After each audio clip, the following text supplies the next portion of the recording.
Episode number 1141। गुफा के सामने त्रिपाठी जीवप्ती ने अपनी भुजाओं को हिलाया और पाया कि उनके शरीर के चारों ओर अदृश्य धागे लिपटे हुए थे जो उनकी हलचल को प्रतिबंधित कर रहे थे।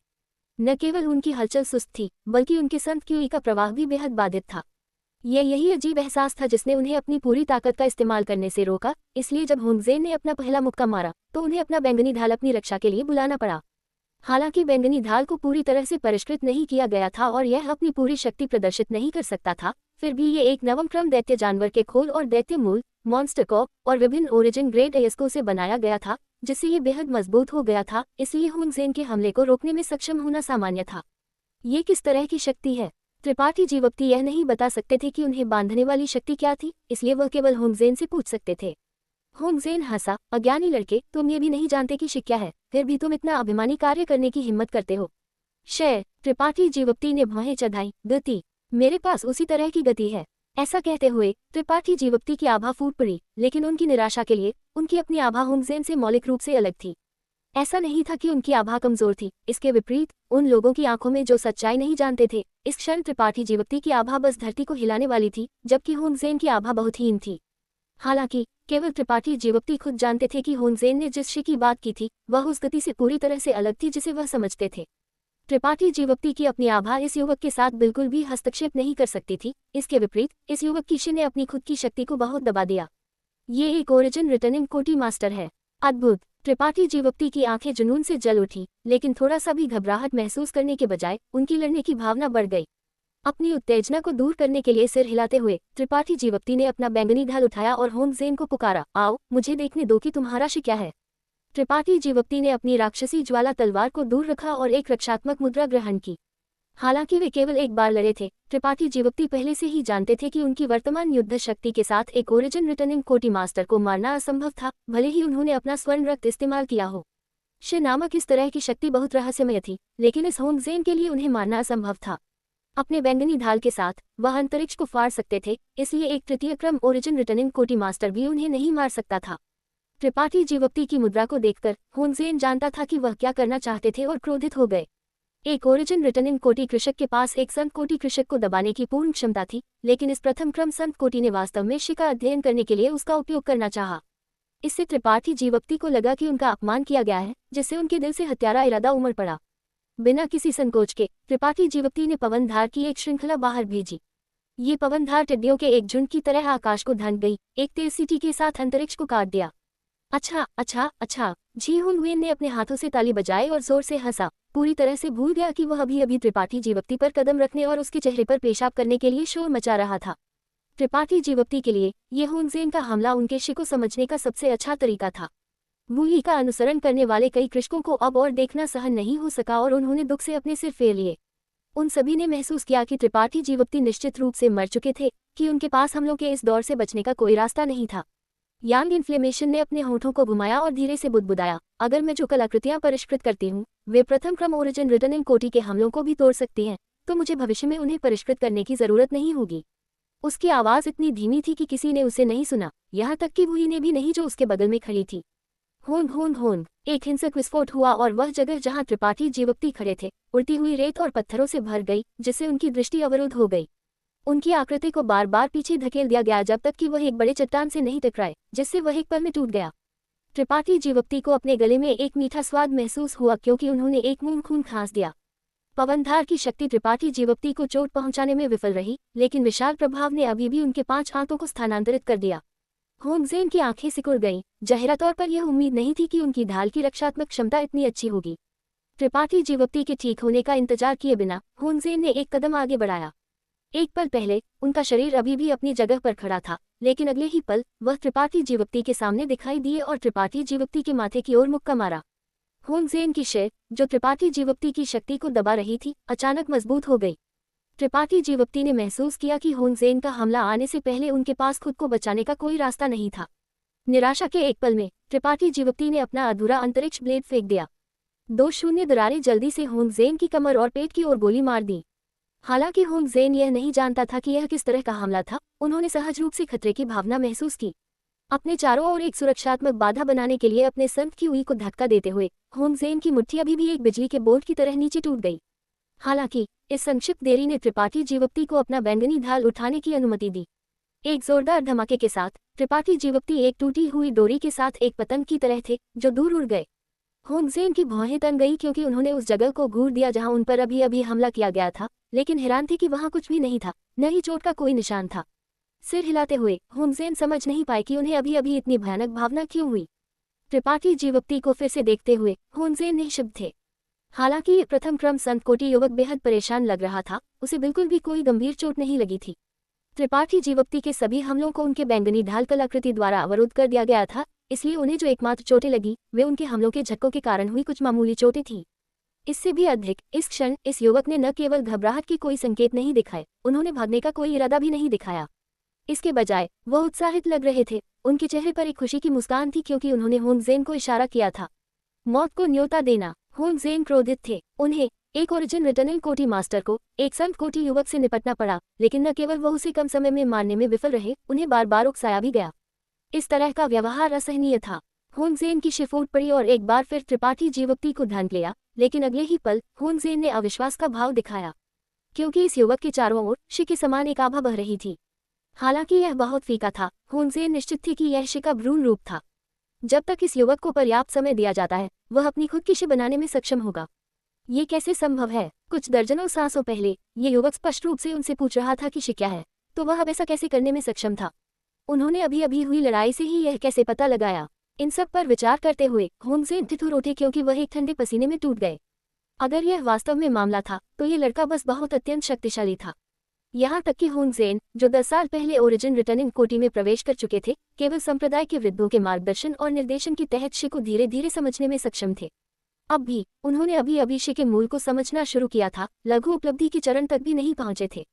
इसके अलावा केवल ओरिजिन रिटर्निंग कोटि में ही शि की दहलीज को छू सकता था। ओरिजिन रिटर्निंग कोटि तक पहुंचे बिना शि को समझना बस असंभव था। इस युवक ने ये कैसे किया था? वह वास्तव में स्पष्ट रूप से समझ गया था कि शि क्या था। आओ, त्रिपाठी जीवप्ती ने होंगज़ेन का भाव बदलते देखा और विनती किए बिना नहीं रह सके, तुम किसका इंतजार कर रहे हो? क्या तुम लड़ना चाहते हो या नहीं? न केवल वह विनती कर रहा था, बल्कि जी होंगवेन भी उसे विनती कर रहा था। लगातार होंगज़ेन से त्रिपाठी जीवप्ती को कुछ करने के लिए शोर मचा रहा था। त्रिपाठी जीवप्ती अब उसके साथ निपटने के मिजाज में कैसे हो सकते थे? वह होंगज़ेन के साथ एक अच्छी लड़ाई लड़ने के लिए इंतजार नहीं कर सकते थे, या यूं कहें उससे पीटने के लिए। अगर वह इस तरह से शि का पता लगा सकता था तो पीटने में क्या नुकसान था? होंगज़ेन ने एक गहरी सांस ली और त्रिपाठी जीवप्ती पर हमला करने की जल्दबाजी नहीं की। इसके बजाय अचानक अपना सिर घुमाया और कहा, भाई, हम एक साथ हमला करते हैं। उसकी कलाकृति बहुत शक्तिशाली है, मैं उसके बचाव को नहीं तोड़ सकता। उन्हें बिल्कुल भी शर्मिंदगी महसूस नहीं हुई। अगर यह कोई और होता तो वह अपने भाई से मदद नहीं मांगते, लेकिन त्रिपाठी जीवप्ती बहुत भयानक थे।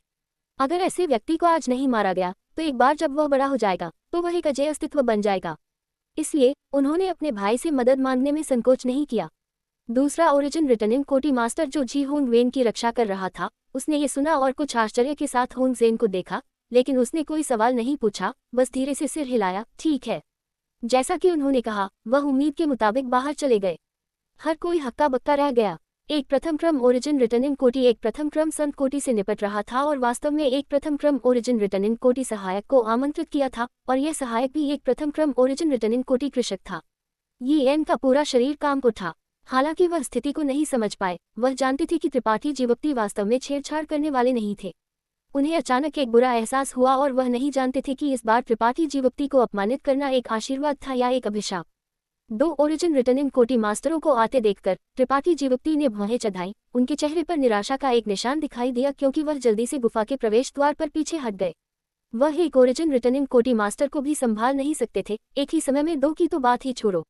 एक बार जब वह उनके साथ लड़ेंगे, जब तक कि वह अंतरिक्ष को फाड़कर भाग नहीं जाते, उन्हें निश्चित रूप से मार दिया जाएगा। विन्यास खोलो। त्रिपाठी जीवप्ती ने अपने मुंह के कोने से खून पोंछा, अपना बैंगनी ढाल दूर रखा और यांग इन्फ्लेमेशन को पुकारा। ठीक है। यांग इन्फ्लेमेशन ने सिर हिलाया और गुफा के बाहर आत्मिक विन्यास की ओर कुछ अजीब मोहरें बनाई। एक पल में गुफा के बाहर का अंतरिक्ष लहरदार हो गया, लेकिन जल्द ही सामान्य हो गया। होंगज़ेन और उनके भाई ने गरिमा में भाव पहने क्योंकि उन्होंने अपनी दिव्य चेतना के साथ क्षेत्र को झांका, लेकिन वे हैरान थे कि आत्मिक विन्यास खोले जाने से पहले वे अभी भी कुछ खतरा महसूस कर सकते थे, लेकिन इसे खोले जाने के बाद वे कुछ भी महसूस नहीं कर सकते थे। अपनी दिव्य चेतना के साथ क्षेत्र को झांकते हुए स्थिति एक नज़र में स्पष्ट थी और इसमें कुछ भी गलत नहीं था, लेकिन हर कोई जानता था कि एक बार जब वे आत्मिक विन्यास में गिर जाते हैं तो वे निश्चित रूप से पीड़ित होंगे। तुम किसका इंतजार कर रहे हो? जल्दी करो और उस आत्मिक विन्यास को तोड़ो और उन 2 महिलाओं को मेरे लिए पकड़ो। जी होन वेन चिल्लाया। 2 ओरिजिन रिटर्निंग कोटी मास्टरों ने लाचार भाव पहने क्योंकि उन्होंने अपनी कलाकृतियों को बुलाया और गुफा के सामने खुले अंतरिक्ष पर जोर से हमला किया। इन दोनों द्वारा उपयोग की जाने वाली कलाकृतियां निम्न ग्रेड की नहीं थी, दोनों ओरिजिन ग्रेड निम्न श्रेणी कलाकृतियां थीं। होनजेन के 12 उड़ने वाले खंजर प्रत्येक एक संत कोटि उच्च श्रेणी कलाकृति थे और जब एक साथ जोड़े जाते थे तो उनका ग्रेड और भी उच्च होता था, जो एक सीधी रेखा बनाते थे जो लगातार आत्मिक विन्यास की स्थिति पर बमबारी करती थी। होनजेन के भाई द्वारा उपयोग की जाने वाली कलाकृति और भी शक्तिशाली थी, एक अष्टकोणीय हथौड़ा जिसने जमीन को हिला दिया हर बार जब वह आत्मिक विन्यास की स्थिति से टकराता था। यांग इन्फ्लेमेशन द्वारा व्यवस्थित आत्मिक विन्यास को सामान्य रूप से नहीं देखा जा सकता था, लेकिन एक बार जब इस पर हमला किया गया तो ये कुछ निशान प्रकट करेगा। अगर इसे तोड़ने की कोशिश करने वाला व्यक्ति आत्मिक विन्यास में निपुण नहीं था तो वे केवल क्रूर बल का उपयोग कर सकते थे। ये कहा जा सकता है कि लगभग 90% कृषकों ने जो आत्मिक विन्यास का सामना किया था उन्होंने उन्हें तोड़ने के लिए क्रूर बल का उपयोग किया था। आत्मिक विन्यास को तोड़ने की यह विधि श्रमसाध्य और अवांछनीय थी। कभी कभी भले ही कोई एक आत्मिक विन्यास को तोड़ने में कामयाब हो जाता था, उन्हें एक प्रतिक्रिया सहन करनी पड़ती थी। केवल कुछ ही लोग जो आत्मिक विन्यास को समझते थे वे आत्मिक विन्यास के प्रवेश द्वार के स्थान को खोजने और इसे एक सुरुचिपूर्ण तरीके से तोड़ने की कोशिश करते थे। त्रिपाठी जीवप्ती ने होनजेन की शि को समझने के लिए उनसे पिटाई खाई और शि के भ्रूण रूप को स्पष्ट रूप से ग्रहण कर लिया। अब 2 ओरिजिन रिटर्निंग कोटि मास्टर यांग इन्फ्लेमेशन के आत्मिक विन्यास को तोड़ने की कोशिश कर रहे हैं। Episode number 1142। ड्रैगन गुफा पर्वत के बाहर 2 प्रथम क्रम ओरिजिन रिटर्निंग कोटि मास्टर खुले अंतरिक्ष पर हमला करने के लिए अपनी जीवन शक्ति को मनमाने ढंग से जारी कर रहे थे, लगातार यांग इन्फ्लेमेशन द्वारा व्यवस्थित आत्मिक विन्यास को घटा रहे थे। वुई ने अपने मुठियों को कस लिया और एक कांपती हुई आवाज में पुकारा, यांग इन्फ्लेमेशन, जल्दी से उनसे निपटो। पिछली बार ये यांग इन्फ्लेमेशन ही थी जिसने आत्मिक विन्यास की अध्यक्षता की थी और त्रिपाठी जीवप्ती को शु परिवार के संत कोटि मास्टरों को मारने में सहायता की थी। परिणामस्वरूप शु परिवार के संत कोटि में से कोई भी भाग नहीं पाया था। वुई ने सोचा कि यांग इन्फ्लेमेशन पहले जैसा ही कर पाएगी। यांग इन्फ्लेमेशन ने अपना सिर हिलाया और कहा, अगर वे आत्मिक विन्यास में प्रवेश करते हैं तो मुझे यकीन है कि वे बाहर नहीं आ पाएंगे, लेकिन अगर वे प्रवेश नहीं करते हैं तो मैं कुछ नहीं कर सकती। आत्मिक विन्यास में इस तरह की कमी थी। हालांकि वे शक्तिशाली और अप्रत्याशित थे, अगर दूसरे सावधान थे और आत्मिक विन्यास की सीमा में प्रवेश नहीं करते थे तो ये कितना भी शक्तिशाली क्यों न हो, ये शक्तिहीन होगा। फिर हम क्या करते हैं? वुई घबरा गई। यांग इन्फ्लेमेशन हल्के से मुस्कुराए, ये ठीक है, वह आत्मिक विन्यास दूसरों के तोड़ने के लिए था। त्रिपाठी जीवप्ती ने आश्चर्य से उस पर नजर डाली और तुरंत एहसास हुआ कि वहां का आत्मिक विन्यास निश्चित रूप से उतना सरल नहीं था जितना कि यह सतह पर दिखाई देता था। त्रिपाठी जीवप्ती निश्चित थी कि अगर होनजेन और उनके भाई ने उस आत्मिक विन्यास को तोड़ा जिसे वे वर्तमान में देख रहे थे और आगे बढ़ना जारी रखा तो वे निश्चित रूप से एक और भी शक्तिशाली आत्मिक विन्यास में गिर जाएंगे। यहाँ तक कि उन सब में सबसे डरपोक यांग इन्फ्लेमेशन इस क्षण शांत थी, तो त्रिपाठी जीवप्ती इसे कैसे नहीं देख सकते थे। ये हास्यास्पद था कि ये 2 ओरिजिन रिटर्निंग कोटि मास्टर इससे पूरी तरह से अनजान थे और सोचते थे कि आत्मिक विन्यास को तोड़ना पर्याप्त होगा। होनजेन के 12 उड़ने वाले खंजर और दूसरे ओरिजिन रिटर्निंग कोटि मास्टर का अष्टकोणीय हथौड़ा लगातार आत्मिक विन्यास पर बमबारी कर रहा था, जिससे ऐसा लग रहा था कि यह ढहने की कगार पर था। जी होनवेन चिल्लाते चिल्लाते थक गया था और अब आशा से इंतजार कर रहा था। उसकी कामुक आंखें यांग इन्फ्लेमेशन के शरीर पर झांक रही थी, जिससे जो कोई भी उसे देखता था वह असहज महसूस करता था। हाई के परिवार के कुलपति येन और कई वृद्ध और विदेशी वृद्ध अपने चेहरों पर सम्मानजनक मुस्कुराहट के साथ बगल में खड़े थे, जिससे वुई को मतली महसूस हुई। इससे पहले कि आत्मिक विन्यास टूट जाता, लोगों का एक और समूह अचानक 1 दर्जन किलोमीटर दूर दिखाई दिया। वहां लड़ाई की आवाजें क्यों हैं? इस समूह के नेता, एक ओरिजिन रिटर्निंग कोटि मास्टर ने आश्चर्य में पुकारा। होनजेन और उनके भाई आत्मिक विन्यास पर हमला कर रहे थे, जिससे काफी हलचल हुई जो 1 दर्जन किलोमीटर दूर से भी सुनी जा सकती थी। उस युवक ने किसी ऐसे व्यक्ति को उकसाया होगा जिसे उसे नहीं करना चाहिए। लुओ किंग नाम के ओरिजिन रिटर्निंग कोटि मास्टर के बगल में खड़ा एक मध्यम आयु वर्ग का आदमी बुदबुदाया, मास्टर लुओ, यह उस युवक द्वारा कब्जा किया गया ड्रैगन गुफा पर्वत होना चाहिए। मेरी विनती है मास्टर लुओ, कृपया आगे कदम बढ़ाएं और मेरे शु परिवार के लिए न्याय बनाए रखें। हमारे शु परिवार को उसकी दुर्भावनापूर्ण कार्रवाइयों के कारण मिटा दिया गया है। शु परिवार हमेशा के लिए आपकी इस छोटी सी कृपा को याद रखेगा। लुओ किंग ने छोटी कृपा शब्द पर जोर दिया, स्पष्ट रूप से दूसरे पक्ष को याद दिलाते हुए कि वह मदद के लिए अपनी जान को जोखिम में नहीं डालेंगे। बहुत धन्यवाद मास्टर लुओ, बहुत धन्यवाद मास्टर लुओ। मध्यम आयु वर्ग के आदमी के नेतृत्व में लोगों के समूह ने लगातार लुओ किंग को धन्यवाद दिया। लोगों का ये समूह शु परिवार के कृषक थे। जब कुलपति, वृद्धों और संरक्षकों के मिटाए जाने की खबर शू परिवार तक पहुंची तो उन्होंने तुरंत जाना कि अपनी खुद की शक्ति के साथ उनके लिए बदला लेने का कोई रास्ता नहीं था। वे तुरंत मदद के लिए आकाश भाग्य शहर भागे। मध्यम आयु वर्ग का आदमी शू जीबिंग शू परिवार के कुलपति शू जीकुन का चचेरा भाई था और केवल एक द्वितीय क्रम संत कोटि था। लुओ किंग ओरिजिन रिटर्निंग कोटि मास्टर थे जिन्हें यहाँ आमंत्रित किया गया था।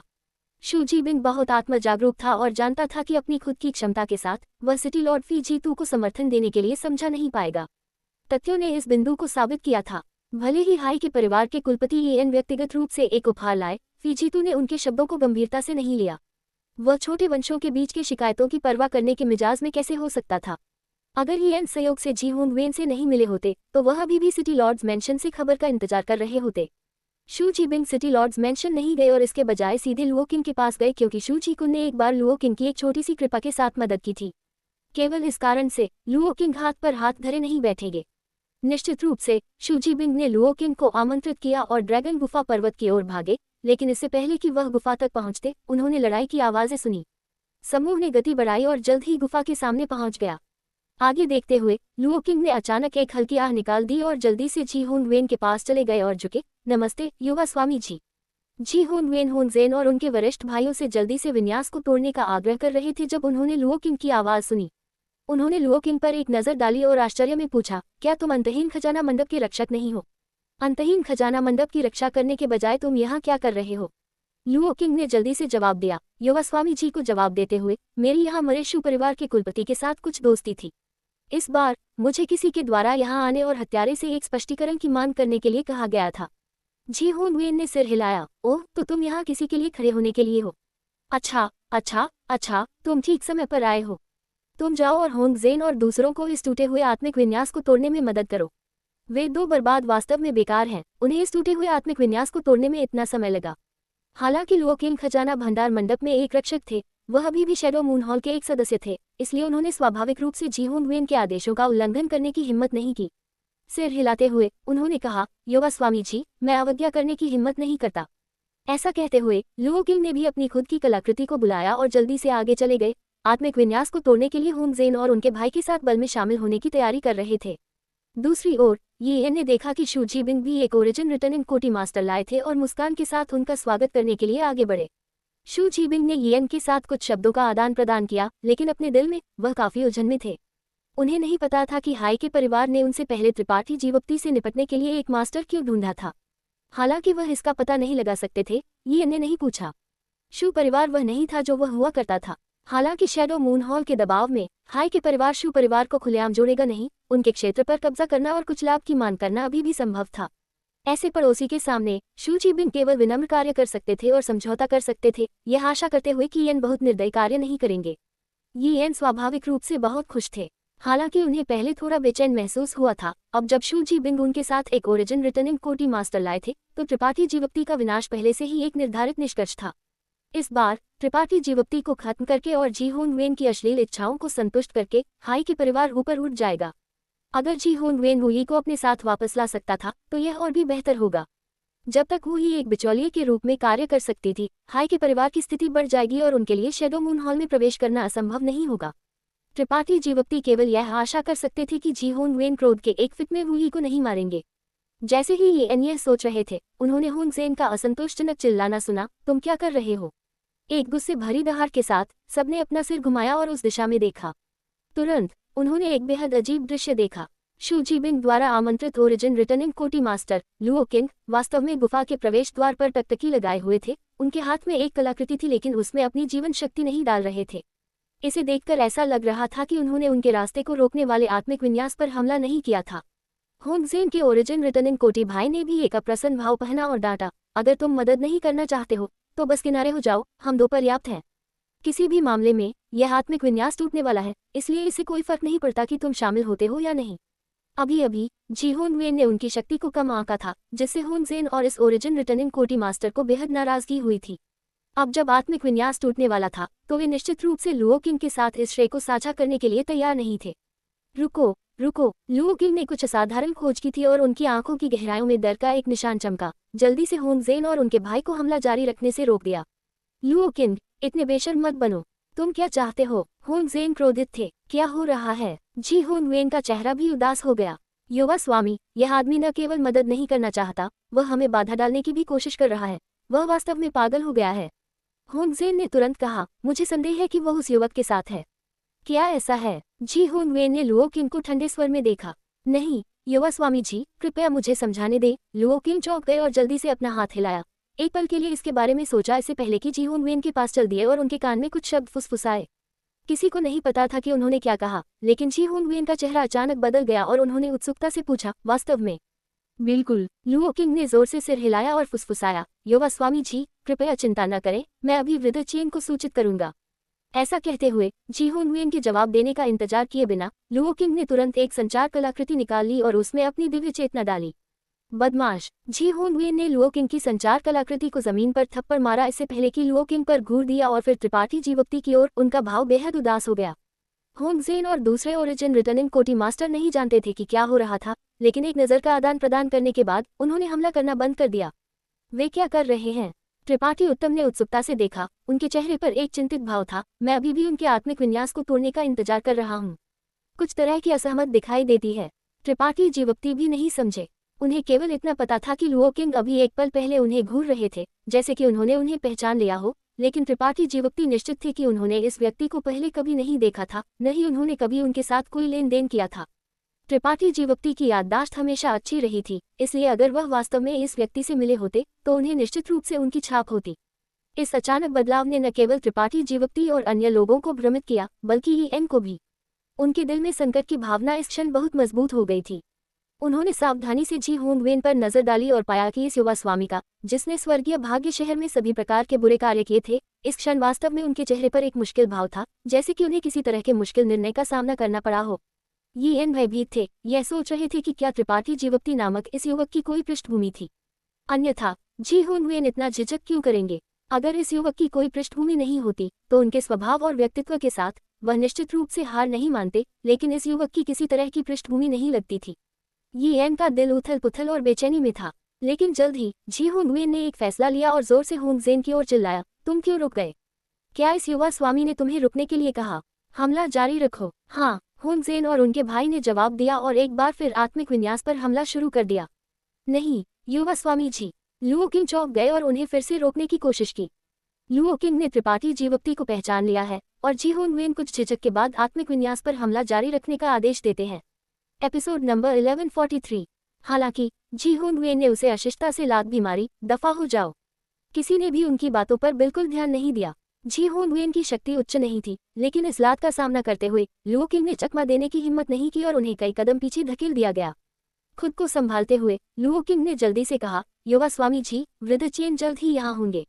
कृपया एक पल इंतजार करें, अन्यथा अगर वृद्ध चेन आपको दोष देते हैं तो ये शिष्य इसे बर्दाश्त नहीं कर पाएगा। दृष्टता। जी होंग वेन लुओ किंग से पूरी तरह से चिढ़ गए थे और गुस्से से उन पर घूर रहे थे। इस युवा स्वामी को तुम्हें ये बताने की जरूरत नहीं है कि क्या करना है। अगर तुम फिर से बोलने की हिम्मत करते हो तो मैं तुम्हें मार डालूंगा। लुओ किंग का चेहरा ठंडा पड़ गया और उन्होंने कुछ भी कहने की हिम्मत नहीं की। हालांकि वह शैडो मून हॉल के एक ओरिजिन रिटर्निंग कोटी मास्टर थे, लेकिन उनके पास एक शक्तिशाली समर्थक नहीं था, इसलिए वह जी होंग वेन के साथ लड़ने का कोई रास्ता नहीं ढूंढ पाए। वह केवल घूम सकते थे और त्रिपाठी जीवप्ती से चिल्ला सकते थे, दोस्त कृपया थोड़ा और पकड़े रहो, तुम ठीक हो जाओगे, बस थोड़ा और पकड़े रहो। त्रिपाठी जीवप्ती ने उन पर भौहें चढ़ाई, वास्तव में समझने में असमर्थ थे, चिल्लाते हुए, क्या हम एक दूसरे को जानते हैं? लुओ किंग ने सिर हिलाया, नहीं। त्रिपाठी जीवप्ती ने मुस्कुराया, अगर तुम एक दूसरे को नहीं जानते तो तुम मेरी मदद क्यों कर रहे हो? लुओ किंग शर्मिंदा दिखे, ये जानते हुए कि उनके कार्यों ने त्रिपाठी जीवप्ती को संदिग्ध बना दिया था। इसके बारे में एक पल के लिए सोचने के बाद उन्होंने समझाया, दोस्त तुमने मुझे पहले नहीं देखा है, लेकिन मैंने तुम्हें पहले देखा है। वृद्ध चेन टोंग ने स्वर्गीय भाग्य शहर में शैडो मून हॉल से संबंधित सभी दुकानों को तुम्हारी छवि भेजी और हमें बताया कि अगर हम तुमसे मिलते हैं तो तुम्हारे साथ अच्छा व्यवहार करें। मैं लुओ किंग अंतहीन खजाना मंडप का एक रक्षक हूँ, इसलिए मैंने तुम्हारी छवि देखी है। चेन टोंग। त्रिपाठी जीवप्ती एक पल के लिए जम गए, इससे पहले कि जल्दी से समझ गए कि क्या हो रहा था।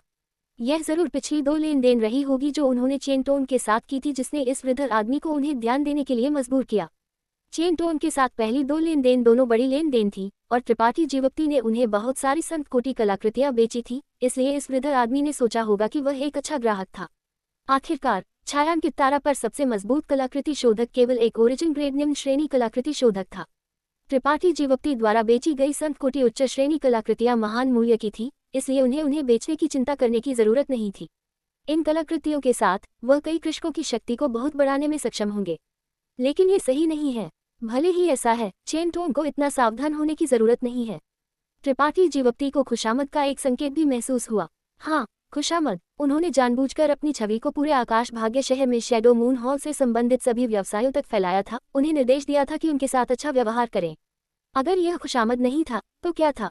त्रिपाठी जीवोक्ति एक अकेला व्यक्ति थे जो पहली बार मिलने पर केवल एक तृतीय क्रम संत थे, तो वह उनके साथ खुशामद करने की कोशिश क्यों कर रहे थे? त्रिपाठी जीवोक्ति बेवकूफ नहीं थे। हालांकि वह बहुत बारीक नहीं थे, वह कम से कम फुर्तीले और तेज समझदार थे। लेकिन इसके बारे में सोचने के बाद वह तुरंत समझ गए कि चेन टोंग उन्हें खुश करने की कोशिश नहीं कर रहा था, बल्कि उन लोगों को जो उन कलाकृतियों को परिष्कृत करते थे। दूसरे शब्दों में, वह वास्तव में यांग इन्फ्लेमेशन को खुश करने की कोशिश कर रहे थे। हालांकि चेन टोंग को यांग इन्फ्लेमेशन के अस्तित्व के बारे में नहीं जानना चाहिए। शायद उन्होंने सोचा था कि त्रिपाठी जीवोक्ति के पीछे एक शक्तिशाली कलाकृति शोधन महागुरु था। इन सब पर विचार करते हुए त्रिपाठी जीवोक्ति ने धीरे से सिर हिलाया और लुओकिन को हाथ जोड़कर झुके। मैं इस दोस्त की दयालुता की सराहना करता हूँ, लेकिन इस मामले में वृद्ध चेन टोंग को परेशान करने की जरूरत नहीं है। हम इसे खुद संभाल सकते हैं। उन्हें दूसरों पर एहसानमंद होना पसंद नहीं था, भले ही चेन टोंग का कोई दुर्भावनापूर्ण इरादा न हो। एक बार जब उन्होंने किसी पर एहसान किया तो भविष्य में उनके अनुरोध को अस्वीकार करना मुश्किल होगा, खासकर जब से चेन टोंग के उनके प्रति कुछ छिपे हुए इरादे थे। दोनों के बीच की बातचीत दूसरों के कानों तक पहुंची और शू जीबिंग जमीन पर गिर गए। शू परिवार के सदस्य भी पीले पड़ गए और कांपने लगे। शू जीबिंग को यह उम्मीद नहीं थी कि अपनी पिछली दयालुता का उपयोग करके लुओकिन को आमंत्रित करने के बाद स्थिति ऐसी हो जाएगी। त्रिपाठी जीवोक्ति का वृद्ध चेन टोंग के साथ एक संबंध था, तो वह उनके मामूली शू परिवार की परवाह क्यों करेंगे? अगर उन्हें पता होता कि ऐसा होगा तो उन्होंने कभी भी लुओकिन को आमंत्रित नहीं किया होता। अगर कुलपति, वृद्ध और विदेशी वृद्ध मर गए तो ऐसा ही हो। शू परिवार में अभी भी कुछ सदस्य थे जिनकी वंश विलुप्त नहीं हुई थी, इसलिए उनके लिए वापसी करने का हमेशा एक मौका होगा। लेकिन अब अस्तित्व का ये पतला मौका उनके द्वारा बुझा दिया गया था। ये हास्यास्पद था कि दूसरा पक्ष उनके परिवार को नष्ट करने के लिए नहीं आया, लेकिन वह वास्तव में बदला लेना चाहते थे। इस क्षण शू जीबिंग चाहते थे कि वह बस ड्रैगन गुफा पर्वत पर खुद को मार डालें। ये जानने के बाद कि त्रिपाठी जीवोक्ति और वृद्ध चेन टोंग एक दूसरे को जानते थे, न केवल शू परिवार के सदस्य घबरा रहे थे, बल्कि हाई के परिवार को भी ठंडा पसीना आ गया। बादशिंग ज्ञान ने फिर से अपना रुमाल निकाल लिया और अपने माथे से ठंडा पसीना पोंछते रहे। ये एन का चेहरा पीला पड़ गया था। उनका चेहरा फड़क रहा था क्योंकि उनका दिल मिली जुली भावनाओं से भर गया था। उन्हें आखिरकार समझ आ गया कि उन्हें हमेशा बेचैनी क्यों महसूस होती थी। तो ये कारण था। उन्होंने सोचा कि जी होंग वेन के जहाज पर चढ़ने के बाद हाई के परिवार का भविष्य सुखद यात्रा होगा, लेकिन चेन तो उनके सामने जी होंग वेन किस काम का था? पहला सिर्फ एक रंगीला था जो शैडो मून हॉल के एक उपदेशक के रूप में अपने पिता की स्थिति पर भरोसा करता था ताकि लापरवाही से कार्य कर सके, लेकिन chain Tong shadow moon hall का एक वृद्ध था। जी होंग वेन के पिता ने भी चेन टोंग के सामने जोर से बोलने की हिम्मत नहीं की। जी होंग वेन की तो बात ही छोड़ो, ये खत्म हो गया है, ये सब खत्म हो गया है। ये इनकी आंखों में अंधेरे की एक परत ढंक गई थी और उन्होंने अपनी पिछली सारी ताजगी खो दी थी। उनके होंठ नीले पड़ रहे थे। अगर उन्हें पता होता कि ऐसा होगा तो वह त्रिपाठी जीवोक्ति को कैसे अपमानित कर सकते थे और त्रिपाठी जीवोक्ति को जल्द से जल्द मारने का विचार भी रख सकते थे। हाई के परिवार के पास त्रिपाठी जीवोक्ति के साथ दोस्ती करने के अनगिनत अवसर थे, लेकिन उनमें से कोई भी उन्हें पकड़ नहीं पाया था। उनमें से कोई भी स्थिति को स्पष्ट रूप से नहीं देख पाया था। केवल वू यी और यू फेंग ने सही चुनाव किया था। हालांकि उन सभी ने परिवार छोड़ दिया था और अब हाई के परिवार के सदस्य नहीं थे। तुम सब ऐसे कार्य कर रहे हो जैसे तुम्हारे माता पिता मर गए हो। तुम क्या करना चाहते हो? जी होंग वेन का चेहरा गुस्से से भरा हुआ था।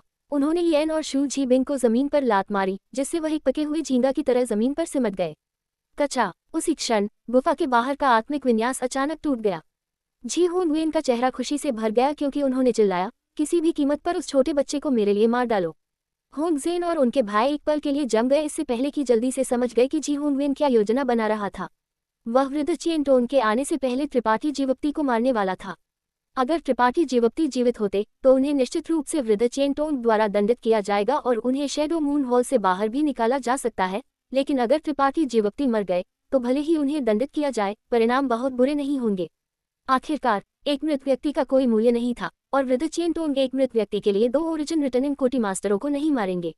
इससे भी अधिक, भले ही आकाश गिर जाए, जी होंग वेन और उनके पिता इसका समर्थन करने के लिए वहां होंगे। वे सिर्फ आदेशों का पालन कर रहे थे। इन सब पर विचार करते हुए होंग जेन और उनके वरिष्ठ भाई अब और नहीं झिझके।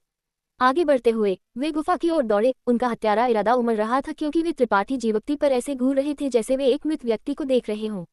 तुम हिम्मत मत करना। लुओ किंग चौंक गए। कभी उम्मीद नहीं थी कि जी होंग वेन इतना निर्दयी होगा। जब तक उन्हें एहसास हुआ कि कुछ गलत है और उन्हें रोकना चाहते थे, तब तक बहुत देर हो चुकी थी। वह केवल हुन ज़ेन और उनके भाई को बाहर दौड़ते हुए देख सकते थे। जी होंग वेन के चेहरे पर एक मुस्कान दिखाई दी क्योंकि उन्होंने ठंडे स्वर में फुसफुसाया, तुम मुझसे लड़ना चाहते हो? तुम अभी भी बहुत अनाड़ी हो। यी एन ने भी एक सुखद आश्चर्यचकित भाव प्रकट किया। जी होंग वेन का दृष्टिकोण वास्तव में उन्हें हैरान कर दिया, लेकिन यह निश्चित रूप से वह परिणाम था जिसे वह सबसे अधिक देखना चाहते थे। उनकी चिंताएं जी होंग वेन की समान थीं। हुन ज़ेन और उनके भाई की आकृतियां बिजली की तरह तेज थीं, और इससे पहले कि वे गुफा तक पहुंचते, उनकी शक्तिशाली शिप पहले ही गुफा को ढंक चुकी थी। जाहिर है वे त्रिपाठी जीवप्ती को एक ही झटके में मारना चाहते थे। त्रिपाठी जीवप्ती ने उन पर ठंडे स्वर में मुस्कुराया। उनकी मुस्कान अर्थ से भरी हुई थी, जिससे हुन ज़ेन और उनके भाई के दिल तेजी से धड़कने लगे। अच्छा नहीं है, अभी भी एक आत्मिक विन्यास है। हुन ज़ेन ने अचानक काले लिबास वाली महिला को कुछ हाथों की मोहरें बनाते हुए देखा और तुरंत एहसास हुआ कि कुछ गलत है। जैसे ही वह और उनके भाई पीछे हटने वाले थे, उन्होंने एक आवाज सुनी जिसने उन्हें कांप दिया। खोलो! यांग इन्फ्लेमेशन चिल्लाई और गुफा के सामने का दृश्य एक पल में नाटकीय रूप से बदल गया। घने कोहरे की एक मोटी परत अचानक हवा को भर गई, जिससे सबकी दृष्टि अवरुद्ध हो गई। होंग ज़ेन और उनके भाई इस कोहरे में गिर गए और एक पल में गायब हो गए। यांग इन्फ्लेमेशन ने अपनी हाथ की मोहरें फिर से बदली और जीवन शक्ति की कुछ लहरें बाहर भेजी, जिससे कोहरे से जोरदार चिल्लाहट और हिंसक ऊर्जा उतार चढ़ाव गूंजने लगे। पिछली बार जब शू परिवार आया था, तो यांग इन्फ्लेमेशन ने केवल एक रक्षात्मक आत्मिक विन्यास व्यवस्थित किया था, लेकिन पिछले कुछ दिनों में उन्होंने इसमें एक हत्यारा आत्मिक विन्यास जोड़ दिया था। ये आत्मिक विन्यास अकेले 2 ओरिजिन रिटर्निंग कोटि मास्टरों को मारने में सक्षम नहीं होंगे, लेकिन अगर त्रिपाठी जीवप्ती प्रवेश करते, तो हुन ज़ेन और उनके भाई को निश्चित रूप से पीड़ित होना पड़ेगा। लुओ किंग हक्का बक्का रह गए। इस क्षण तक नहीं था जब तक उन्होंने नहीं समझा कि त्रिपाठी जीवप्ती ने वे शब्द क्यों कहे थे। ये पता चला कि उन्हें वास्तव में उनकी मदद की जरूरत नहीं थी। ये रहस्यमय आत्मिक विन्यास पूरी तरह से हुन ज़ेन और उनके भाई को फंसा सकता था और उन्हें घायल भी कर सकता था। जहां तक 2 ओरिजिन रिटर्निंग कोटि मास्टरों को मारने की बात है, लुओ किंग त्रिपाठी जीवप्ती के मौकों के बारे में आशावादी नहीं थे। ओरिजिन रिटर्निंग कोटि और संत कोटि 2 पूरी तरह से अलग क्षेत्र थे। भले ही कोई प्रतिभाशाली कृषक हो, एक संत कोटि कृषक के लिए एक ओरिजिन रिटर्निंग कोटि मास्टर को हराना असंभव था। शुरू करो, यांग इन्फ्लेमेशन ने हल्के से कहा। त्रिपाठी जीवप्ती ने सिर हिलाया और राक्षसी ज्वाला तलवार उनके हाथ में फिर से दिखाई दी। लेकिन इससे पहले कि वह आत्मिक विन्यास में दौड़ पाते, एक दहाड़ अचानक गूंज उठी, रुको! इस आवाज को सुनकर जी होंग वेन कांप उठे और उनके चेहरे पर डर का एक भाव दिखाई दिया। चेन टोंग पहुंच गए थे। त्रिपाठी जीवप्ती ने भौहें चढ़ाई। उन्हें उम्मीद नहीं थी कि चेन टोंग इतनी जल्दी पहुंचेंगे। इसके बारे में सोचे बिना वह सीधे आत्मिक विन्यास में दौड़ गए। जिस क्षण उनका शरीर कोहरे में गिर गया, त्रिपाठी जीवप्ती ने अपने हाथ में राक्षसी ज्वाला तलवार को फैला दिया और इसके बजाय स्वर्ण रक्त की एक बूंद संघटित की। स्वर्ण रक्त की यह बूंद एक शक्तिशाली जीवंतता और ऊर्जा उतार चढ़ाव प्रकट करती थी, और भले ही यह आत्मिक विन्यास द्वारा छिपा हुआ था, इसकी कुछ आभा अभी भी बाहर रिस गई थी। त्रिपाठी जीवप्ती को चेन टोंग के आने से पहले इस लड़ाई को जल्दी से समाप्त करना पड़ा। मूल रूप से उनका ऐसा करने का इरादा नहीं था, लेकिन एक ओरिजिन रिटर्निंग कोटि मास्टर कीशे नामक शक्ति ने वास्तव में उन्हें रोमांचित किया। अब जब 2 ओरिजिन रिटर्निंग कोटि मास्टर आत्मिक विन्यास में गिर गए थे, जब तक वह उन्हें मार देते हैं, वह स्वर्गीय मार्ग और मार्शल मार्ग में उनकी अंतर्दृष्टि को अवशोषित कर सकते थे। शायद वह समझने में सक्षम होंगे कि शि क्या था। एक बार जब उन्होंने ये समझ लिया, तो त्रिपाठी जीवप्ती पंख लगे एक बाघ की तरह होंगे। वह ऐसे दुर्लभ अवसर को कैसे छोड़ सकते थे। जहां तक चेन टोंग की बात है, त्रिपाठी जीवप्ती ने परवाह नहीं की। जब तक वह अभी भी उनके पीछे कलाकृति शोधन महागुरु से दोस्ती करना चाहते थे, वह उनसे झगड़ा नहीं करेंगे। इससे भी अधिक, इस बार त्रिपाठी जीवप्ती को वापस लड़ने के लिए मजबूर किया गया था, न कि बिना किसी कारण के मारने के लिए। जैसे कि त्रिपाठी जीवप्ती ने स्वर्ण रक्त की एक बूंद का उपयोग करने में संकोच नहीं किया, इसे 10,000 सुनहरी धारियों में बदल दिया जो होंग ज़ेन की स्थिति की ओर गोली मार दी। इन सुनहरी धारियों की गति पहले बेहद तेज थी, लेकिन अगले ही पल ऐसा था जैसे वे एक दलदल में गिर गए हों, उनकी गति गिर गई। त्रिपाठी जीवप्ती जानते थे कि ये दोकिशी के प्रभाव के कारण था। त्रिपाठी जीवप्ती ने आत्मिक विन्यास में प्रवेश किया है और शि को समझने के लिए स्वर्ण रक्त का उपयोग करके 2 ओरिजिन रिटर्निंग कोटि मास्टरों से लड़ने के लिए तैयार है, जबकि वृद्ध चेन टोंग अभी अभी पहुंचे हैं। Episode number 1144। त्रिपाठी जीवप्ती को यह उम्मीद नहीं थी कि एक ओरिजिन रिटर्निंग कोटि मास्टर का शि इतना शक्तिशाली होगा। होंग ज़ेन भाई यांग इन्फ्लेमेशन के आत्मिक विन्यास में गिर गए थे और फिर भी उनके स्वर्ण रक्त के हमलों को रोकने में सक्षम थे। इसने इन दोनों को मारने के त्रिपाठी जीवप्ती के संकल्प को और मजबूत किया। त्रिपाठी जीवप्ती की आकृति 10,000 सुनहरी धारियों के करीब पीछे लगी, क्योंकि राक्षसी ज्वाला तलवार उनके हाथ में फिर से दिखाई दी। आत्मिक विन्यास के बाहर के लोग हैरान थे जब त्रिपाठी जीवक्ति अंदर दौड़ गए, लेकिन जल्द ही उन्होंने हुन सेन और उनके वरिष्ठ भाई की चीखें और श्राप सुने। तुरंत एक हिंसक ऊर्जा उतार चढ़ाव एक निश्चित जगह से आया और एक आकृति अंदर से गोली मार दी। जो बाहर उड़ गया वह त्रिपाठी जीवक्ति थे, और जैसे ही वह हवा के माध्यम से उड़े, उन्होंने खून के कुछ घूंट खांसे जो डूबते हुए सूरज की आभा के नीचे चकाचौंध रूप से चमक रहे थे। उनका चेहरा बेहद पीला था और उनके हाथ में राक्षसी ज्वाला तलवार लगभग बुझ चुकी थी। उनकी जीवन शक्ति अस्थिर थी। हर कोई देख सकता था कि उनका सीने में काफी धसाव आया था।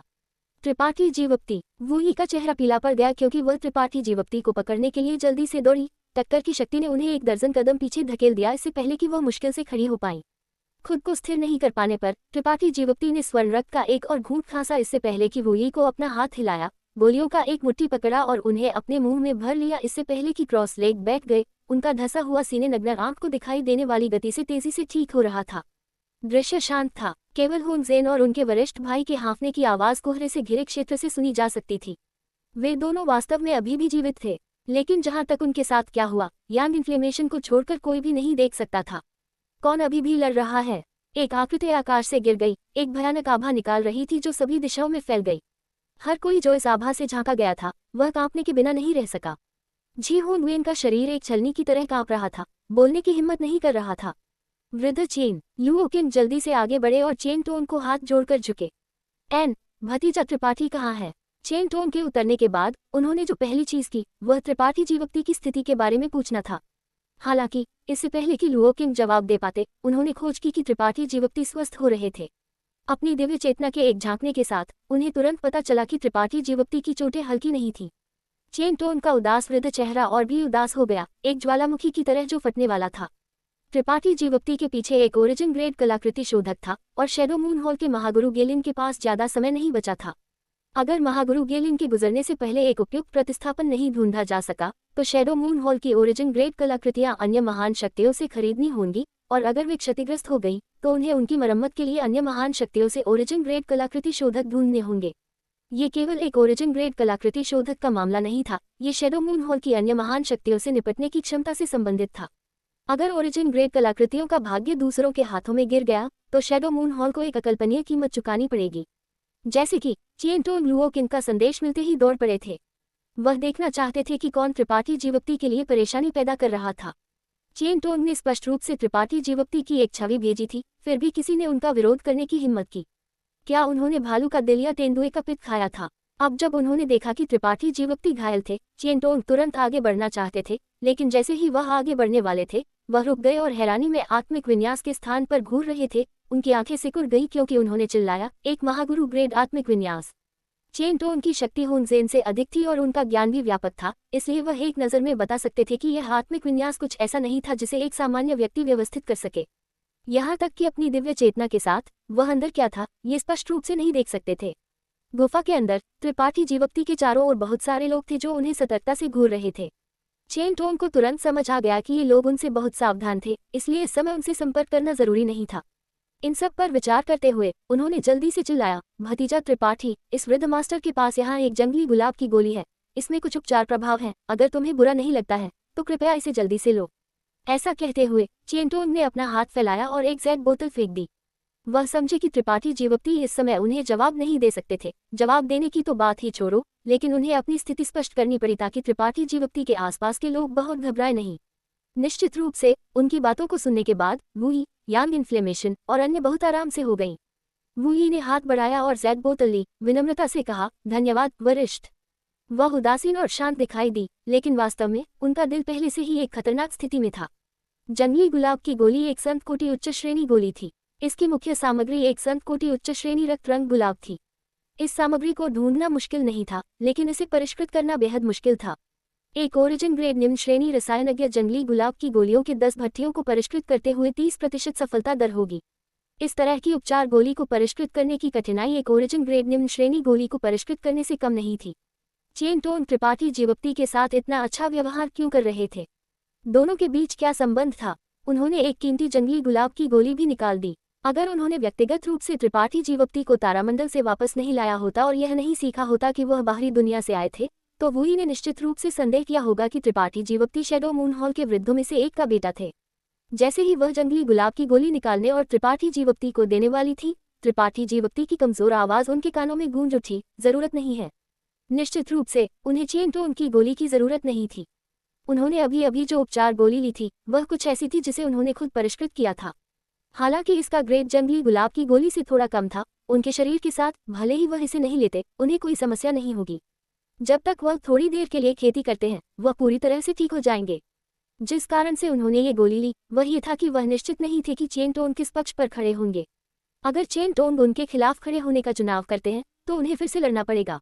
सौभाग्य से चेन टोन ने आते ही उन्हें सद्भावना दिखाई थी, जिसने त्रिपाठी जीवक्ति को उनके बारे में एक अच्छा प्रभाव दिया।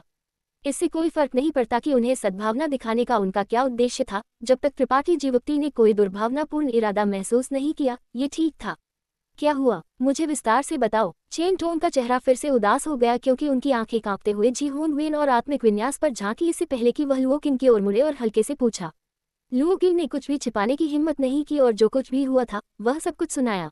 जब उन्होंने सुना कि जी होंग वेन ने उनके आदेशों को प्राप्त करने के बाद त्रिपाठी जीवक्ति को मारने की हिम्मत की थी तो चेन टोन क्रोधित थे और उन्हें एक थप्पड़ मारा। सबकी नज़र में जी होंग वेन को हवा में भेज दिया गया था। वह जमीन पर गिरने से पहले मौके पर कुछ बार घूमे। वृद्ध चेन जी होंग वेन का यकृत और पित्ताशय टूट गया था। उनके कई दांत गिर गए थे और उनके गाल सूज गए थे, लेकिन उन्होंने शिकायत करने की हिम्मत नहीं की। वह केवल दयनीय रूप से चिल्ला सकते थे, अगर तुम्हारा एक उपदेशक पिता नहीं होता तो तुम आज मर जाते। चेन टोन ने उन्हें ठंडे स्वर में देखा। जी होंग वेन ने यह सुना और उनकी आंखों में नफरत का एक निशान चमका, लेकिन वह अभी भी लहसुन को पीटने की तरह झुके। धन्यवाद वृद्ध चेन, मुझे नहीं मारने के लिए। धन्यवाद वृद्ध चेन, मुझे नहीं मारने के लिए। चूंकि चेन टोन ने ऐसा कहा, इसका मतलब था कि वह उन्हें नहीं मारेंगे। जी होंग वेन अपनी इंद्रियों में वापस आए और पाया कि उनके कपड़े भीग चुके थे।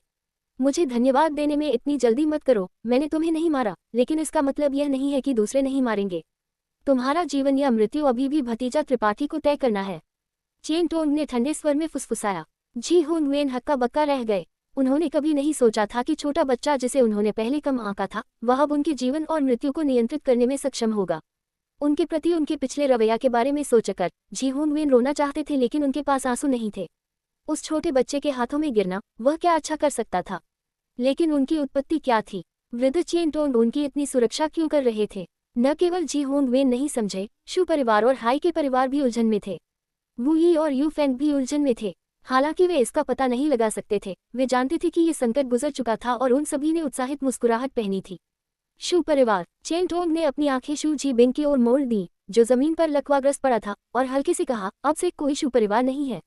शू जी बिंग पूरी तरह से बेहोश हो चुके थे और दूसरे शू परिवार के कृषकों के चेहरे भी पीले थे। वे सिर्फ शैडो मून हॉल से जुड़े एक छोटा परिवार थे।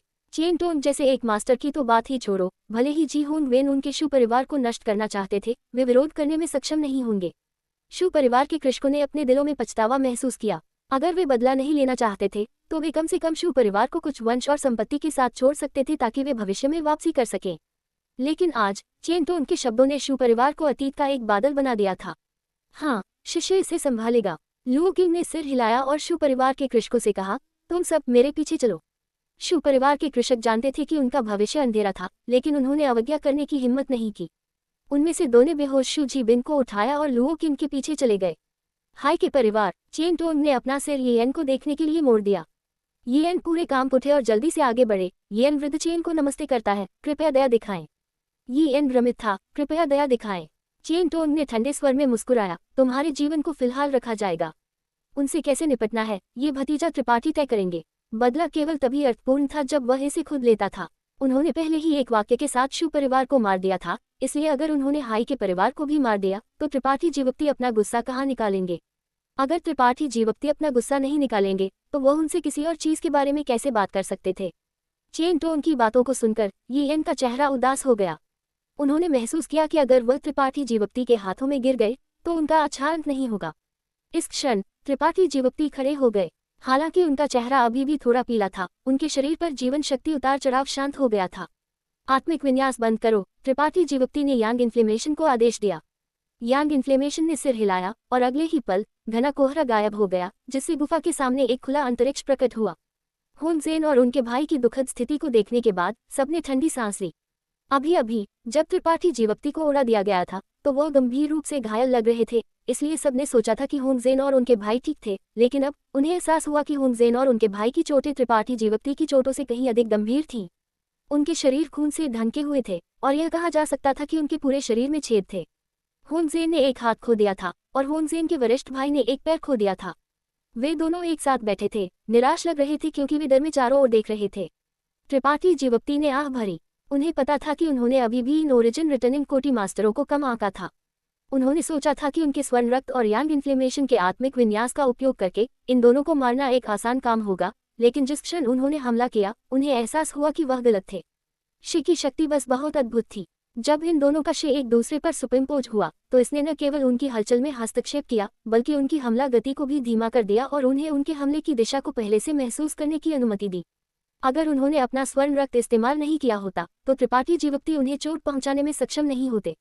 आत्मिक विन्यास हट गया है और होंगजेन और उनके भाई गंभीर रूप से घायल हैं। चेन टोंग जी होंगवेन और हाई के परिवार के कुलपति को त्रिपाठी जीवप्ती के हाथों में छोड़ देते हैं। Episode number 1145। उन्होंने इन दोनों को गंभीर रूप से घायल करने के लिए स्वर्ण रक्त की एक बूंद का उपयोग किया था और फिर उनके हाथ और पैर काट दिए थे। ये लेन देन एक बड़ा नुकसान था जिससे त्रिपाठी जीवप्ती को काफी चिढ़ महसूस हुई। स्वर्ण रक्त की एक बूंद उनकी खेती के 3 महीनों के बराबर थी। ये कुछ ऐसा नहीं था जिसे आसानी से प्राप्त किया जा सके। होंगजेन भाइयों में इस समय ज्यादा लड़ाई शक्ति नहीं बची होगी। कोई भी यादृच्छिक संत कोटी मास्टर उन्हें आसानी से मार सकता था, लेकिन अब जब चेन टोन पहुंच गए थे त्रिपाठी जीवप्ती स्वाभाविक रूप से उनके सामने शेडो मून हॉल के ओरिजिन रिटर्निंग कोटी मास्टर को नहीं मार सकते थे। अगर उन्होंने वास्तव में ऐसा किया तो चेन टोन के पास निश्चित रूप से अन्य विचार होंगे। कुछ पछतावे के साथ होंगजेन भाइयों को देखते हुए त्रिपाठी जीवप्ती आगे बढ़े और चेन टोन की ओर चले गए। भतीजा त्रिपाठी, मैंने तुम्हें डराया है।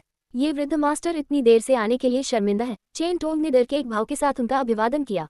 जैसे ही उन्होंने बात की उन्होंने चुपचाप गुफा के चारों ओर देखा। डर था कि त्रिपाठी जीवप्ती के पीछे का ओरिजिन ग्रेड कलाकृति शोधक उनके रवैया से संतुष्ट नहीं होगा। चेन टोन भी काफी चिढ़ गए थे। वह शेडो मून हॉल के भविष्य के लिए त्रिपाठी जीवप्ती के साथ दोस्ती करने की अपनी पूरी कोशिश कर रहे थे, लेकिन उस छोटे बच्चे जी होंगवेन ने वास्तव में उन्हें घसीट लिया था। वह कितना बेवकूफ था। सौभाग्य से त्रिपाठी जीवप्ती किसी भी जीवन घातक खतरे में नहीं लगते थे, न ही वह गंभीर रूप से घायल थे। उसके ऊपर ओरिजिन ग्रेड कलाकृति शोधक अभी भी नहीं दिखाई दिया था, जिससे चेन टोन को थोड़ा राहत मिली। अगर इस कलाकृति शोधन महागुरु ने वास्तव में शेडो मून हॉल पर अपना गुस्सा निकालना चाहा तो वह पहले ही दिखाई दिया होता, लेकिन वह अभी भी नहीं दिखाई दिया था। जाहिर है वह त्रिपाठी जीवप्ती में बहुत आत्मविश्वास रखते थे। जितना अधिक चेन टोन ने इसके बारे में सोचा उतना ही उन्हें लगा कि उनका अनुमान सही था और उतना ही वह अधिक सावधान हो गए। चेन टोन को सच्चाई का पता नहीं लगा पाने के लिए दोष नहीं दिया जा सकता था। केवल ये कहा जा सकता था कि यांग इन्फ्लेमेशन का अस्तित्व बस बहुत आकाश उल्लंघन करने वाला था। चेन टोन ये कल्पना नहीं कर सकते थे कि वह ओरिजिन ग्रेड कलाकृति शोधक थी जिसे वह जीतना चाहते थे। वृद्ध चेन बहुत गंभीर है। कनिष्ठ ठीक है। त्रिपाठी जीवप्ती ने हाथ जोड़े। चेन टोन ने उन्हें एक अच्छा प्रभाव दिया था, इसलिए भले ही उनके पास सद्भावना दिखाने का कोई छिपा हुआ इरादा हो, ये केवल स्वाभाविक था। चेन टोन का उनके खिलाफ साजिश रचने का कोई इरादा नहीं था और छायांकित तारा पर एक पैर जमाने के लिए एक शेडो मून और वृद्ध के साथ दोस्ती करने में कोई नुकसान नहीं था। जैसे कि चेन टोन के प्रति त्रिपाठी जीवप्ती का रवैया बहुत अधिक विनम्र हो गया। उन्हें कनिष्ठ कहना जिसने चेन टोन के दिल को यह अच्छा है, यह अच्छा है। चेन टोन ने आह भरी। वृद्ध चेन, कृपया इस जंगली गुलाब की गोली को वापस ले लें। कनिष्ठ के पास अभी भी कुछ उपचार गोलियां हैं जिन्हें वह फिलहाल इस्तेमाल करने में सक्षम नहीं होगा। आपकी दयालुता के लिए धन्यवाद वृद्ध चेन, त्रिपाठी जीवप्ती ने कहा क्योंकि उन्होंने जंगली गुलाब की गोली वापस कर दी।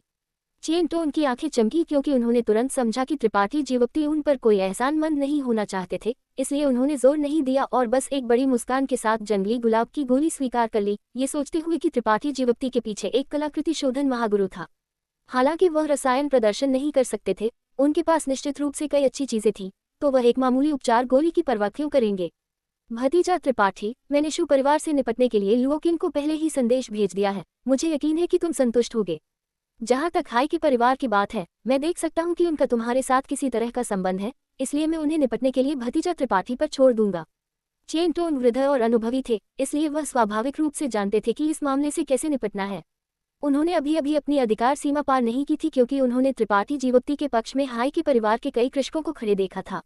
चेन टोन दूसरों को नहीं जानते थे, लेकिन वह वुई को जानते थे और जानते थे कि वह हाई के परिवार की सबसे प्रतिभाशाली शिष्या थी। त्रिपाठी जीवप्ती ने सिर हिलाया और उन्हें धन्यवाद दिया, इससे पहले कि हल्के से येन पर नजर डाली। यिएन का चेहरा पीला था क्योंकि वह कांप रहे थे और आगे बढ़े, अपना सिर झुकाते हुए और कहते हुए, मेरे पास आंखें हैं लेकिन देखने में विफल रहा। माननीय महाशय का आगमन, मेरा हाई के परिवार न केवल आपका मनोरंजन करने में विफल रहा बल्कि आपको अपमानित भी किया। कृपया मुझे दंडित करें। त्रिपाठी जीवप्ती ने ठंडे स्वर में फुसफुसाया, ये सोचते हुए कि यह यिएन बस बहुत चालाक था। अगर उन्होंने अब ईमानदारी से दया के लिए भीख मांगी होती तो वुई और अन्य लोगों के सम्मान के कारण त्रिपाठी जीवप्ती इस मामले को आगे नहीं बढ़ा सकते थे, लेकिन इस यिएन ने वास्तव में दावा किया कि वह उनका ठीक से मनोरंजन करने में विफल रहे थे। जाहिर है, उन्होंने सोचा कि त्रिपाठी जीवप्ती एक मेहमान थे जो उनके ड्रैगन गुफा पर्वत पर आए थे। इस दुनिया में एक मेहमान अपने मेजबान को कैसे शर्मिंदा कर सकता था? ये पूरी तरह से अतार्किक था। चेन टोंग भी इस वृद्ध आदमी के शब्दों के पीछे का अर्थ समझ गए और मुस्कुराए बिना नहीं रह सके, बस अपनी आंखें बंद कर लीं, इस बदसूरत दृश्य को देखने के लिए बहुत आलसी थे। हालांकि तुम्हारे हाई के परिवार ने मुझ पर सीधे हमला नहीं किया है, मैंने कभी भी उन लोगों पर दया नहीं दिखाई जो मुझे उकसाने की हिम्मत करते हैं। त्रिपाठी जीवप्ती ने ठंडे स्वर में यिएन को घूरा। यिएन का शरीर मुलायम हो गया और वह लगभग अपने घुटनों पर गिर गए। हालांकि त्रिपाठी जीवप्ती ने अचानक विषय बदल दिया, मुझे परवाह नहीं है कि तुम जीवित हो या मर जाते हो, अगर तुम जीवित रहना चाहते हो तो मदद के लिए वुई से पूछने जाओ। यिएन एक पल के लिए जम गए, इससे पहले कि उनका आश्चर्य खुशी में बदल गया और वह जमीन पर झुक गए। बहुत धन्यवाद माननीय महाशय, हमें नहीं मारने के लिए। वह जानते थे कि हाई के परिवार नष्ट नहीं होगा, कोई भी वुई के चरित्र को उनसे बेहतर नहीं जानता था। जब तक वह मदद के लिए वुई से पूछते, वह निश्चित रूप से उनके परिवार को नहीं मारेंगी। आखिरकार वह भी परिवार की एक सदस्य थी। दफा हो जाओ, त्रिपाठी जीवप्ती चिल्लाए। हाँ हाँ हाँ। यिएन जल्दी से उठे और वुई के किनारे चले गए। पहले से ही सोच रहे थे कि वुई से मदद के लिए कैसे पूछना है। भतीजा त्रिपाठी की दयालुता, ये वृद्ध मास्टर इसकी प्रशंसा करता है। अगर यह वृद्ध मास्टर होता तो वह उन्हें बस मार देता। चेन टोंग हंसे। त्रिपाठी जीवप्ती बस हल्के से मुस्कुराए लेकिन कुछ नहीं कहा। उनके लिए वुई के सामने यिएन को मारना असंभव था। अगर उन्होंने एक लड़ाई के बीच में उन्हें मार दिया होता तो ये ठीक होता, लेकिन अब जब वे विरोध भी नहीं कर रहे थे तो उन्हें मारने का कोई मतलब नहीं था। यिएन की गणना कितनी भी चतुर क्यों न हो, उनकी शक्ति के साथ त्रिपाठी जीवप्ती उनसे नहीं डरते थे। भतीजा त्रिपाठी, इस छोटे जानवर, तुम तय करो कि उससे कैसे निपटना है। ये वृद्ध मास्टर तुम्हारा बिना किसी शर्त समर्थन करेगा। चेन टोंग ने अपना हाथ फैलाया और जी होंग वेन को पकड़ लिया, जिनके गाल सूज गए थे और एक आधा दांत गायब था, इससे पहले कि उन्हें त्रिपाठी जीवप्ती के सामने फेंक दिया। त्रिपाठी जीवप्ती ने अपनी आंखें संकीर्ण की क्योंकि उन्होंने जी होंग वेन को उदासीनता से घूरा। हालांकि चेन टोंग ने तेजी से ध्यान दिया कि त्रिपाठी जीवप्ती की आंखों की गहराइयों में एक मोटी हत्यारी इच्छा चमकी, जिससे वह बहुत हैरान हो गए। त्रिपाठी जीवप्ती ने अभी अभी यिएन के प्रति कोई हत्यारी इच्छा प्रकट नहीं की थी, लेकिन अब जब वह जी होंग वेन का सामना कर रहे थे तो स्पष्ट था कि वह वास्तव में उन्हें मारना चाहते थे। जी होंग वेन की मौत कोई बड़ी बात नहीं थी, लेकिन उनका अभी भी एक पिता था जो शैडो मून हॉल का एक उपदेशक था। एक बार जब जी होंग वेन को मार दिया गया तो निश्चित रूप से कुछ परेशानी होगी। चेन टोंग का सूक्ष्म भाव त्रिपाठी जीवप्ती के ध्यान से नहीं बचा। अगर चेन टोंग उदासीन रहते तो उन्होंने वास्तव में उन्हें मार दिया होता। शू परिवार के प्रदर्शन ने पिछले कुछ दिनों में इस कहावत को पूरी तरह से चित्रित किया था, लेकिन चेन टोंग के व्यवहार में सूक्ष्म बदलाव ने त्रिपाठी जीवप्ती को समझाया कि अगर उन्होंने जी होंग वेन को मार दिया तो चेन टोंग के लिए भी उनसे निपटना मुश्किल होगा। एक उपदेशक के पास कितनी शक्ति हो सकती है, यहाँ तक कि एक वृद्ध भी उनसे डरता था। त्रिपाठी जीवप्ती को अचानक एहसास हुआ कि chain Tong ji Hong when के पिता से नहीं डरते थे, बल्कि जी होंग वेन के पिता के पीछे के व्यक्ति से। ठीक वैसे ही जैसे चेन टोंग उनसे दोस्ती करने की कोशिश कर रहे थे, चेन टोंग वास्तव में उनसे दोस्ती करने की कोशिश नहीं कर रहे थे, बल्कि उस व्यक्ति से जो उच्च श्रेणी की कलाकृतियों को परिष्कृत कर सकता था। इन सब को समझते हुए त्रिपाठी जीवप्ती के मन में एक योजना थी। जी होंग वेन परेशानी पैदा करने के लिए 2 ओरिजिन रिटर्निंग कोटि मास्टरों को लाए थे, और अगर ये यांग इन्फ्लेमेशन के आत्मिक विन्यास के लिए नहीं होता तो भले ही वह इस बार अंतरिक्ष को फाड़कर भागने में सक्षम होते, वुई और यांग इन्फ्लेमेशन का भाग्य दुखद होता। त्रिपाठी जीवप्ती इस मामले को बस नहीं छोड़ सकते थे।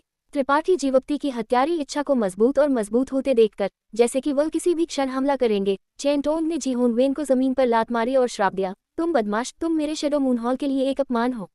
क्या तुम सोचते हो कि तुम जो कुछ भी चाहते हो वह कर सकते हो क्योंकि तुम्हारे पिता एक उपदेशक हैं?